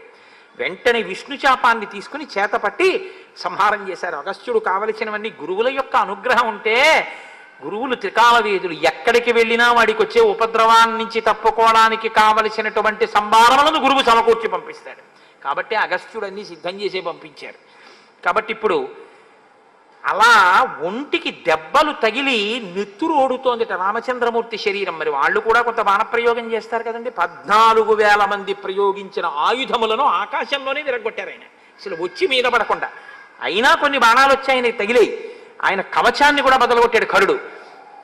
కాబట్టి ఇప్పుడు ఆయన ఒంట్లోంచి నెత్తురు కారుతోంది. వీరపత్నికి అదొక సంతోషం. తన భర్త అంత గొప్ప యుద్ధం చేసి ఇంత విజయాన్ని సాధిస్తే అటువంటి శరీరంతో ఉండగా వచ్చి భార్య ప్రియమార కౌగిలించుకుంటుందిట. గుహలోంచి చూస్తోంది సీతమ్మ తల్లి. 14,000 మంది ఒక పక్క, తన భర్త ఒక్కడు ఒక పక్క. 14,000 మంది మడిసిపోయిన తరువాత పరుగున వచ్చిందిట గుహలోంచి. తతస్తుతం రాక్షస సంఘమర్దనం సభాజ్యమానం ముదితైర్మహర్షిభిః పునః పరిష్వజ్య శశి ప్రభానన బభూవ హృష్టా జనకాత్మజా తదా. ఆ జనకాత్మజ అయినటువంటి సీతమ్మ ఎంతో సంతోషంతో పునః మళ్ళీ రామచంద్రమూర్తిని బిగియార కౌగిలించుకుందిట. నా భర్త ఇంత కార్యాన్ని సాధించాడని. ఆ కౌగిలించుకున్నటువంటి భార్య చేత సంతోషాన్ని పొందినటువంటి రాముని యొక్క ఆ వీర్యాన్ని పరాక్రమం చేత సంతోషించిన సీతమ్మ ఒండ్రలు ఆనందంగా ఉన్నటువంటి ఈ సంఘటన తర్వాత వచ్చేటటువంటి మండోదరి దగ్గర రావణ ప్రసంగాన్ని ఇవాళ చెయ్యకుండా వాళ్ళని అలా సంతోషంగా ఉంచుతూ ఇవాళ ప్రసంగాన్ని పూర్తి చేస్తాను. రేపు మళ్ళీ 6:30 పునఃప్రారంభం చేద్దాం. రోజు మిమ్మల్ని లేట్ అవర్స్ ఎందుకు, అప్పుడప్పుడు తొందరగా వదిలిపెడతాను. ఒక్క 11 మాటలు మనం రామనామాన్ని చెప్పుకుని బయలుదేరదాం.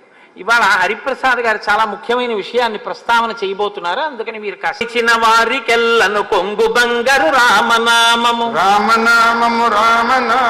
రమ్యమైనది రామనామము. నీవు నేనను భేదమేమియు లేకయున్నది రామనామము రమ్యమైనది రామనామము. గోచరంబగు జగము లోపల గోప్యమైనది రామనామము రమ్యమైనది రామనామము. భక్తితో భజించు వారికి ముక్తి నొసగును రామనామము రమ్యమైనది రామనామము. సకల జీవులలోన వెలిగే సాక్షిభూతము రామనామము రమ్యమైనది రామనామము. యుద్ధమందు మహోగ్ర రాక్షస యాగధంసము రామనామము రమ్యమైనది రామనామము. రాకడయు పోకడయు లేనిది రమ్యమైనది రామనామము రమ్యమైనది రామనామము. మనసు స్థిరముగా నిలపగలిగెడి మంత్రరాజము రామనామము రమ్యమైనది రామనామము. పసితనంబున అభ్యసించిన పట్టుబడు శ్రీరామనామము రమ్యమైనది రామనామము. పాలు మీ గడ్డ పంచదారల పక్వమే శ్రీరామనామము రమ్యమైనది రామనామము. వెంట తిరిగడి వారికెల్లను కంటి పాపే రామనామము రమ్యమైనది రామనామము. బ్రహ్మపుత్ర నామము రమ్యమైనది రామనామము. మంగళంబగు భక్తితో పాడిన శుభకరంబగు శ్రీరామనామము రమ్యమైనది రామనామము.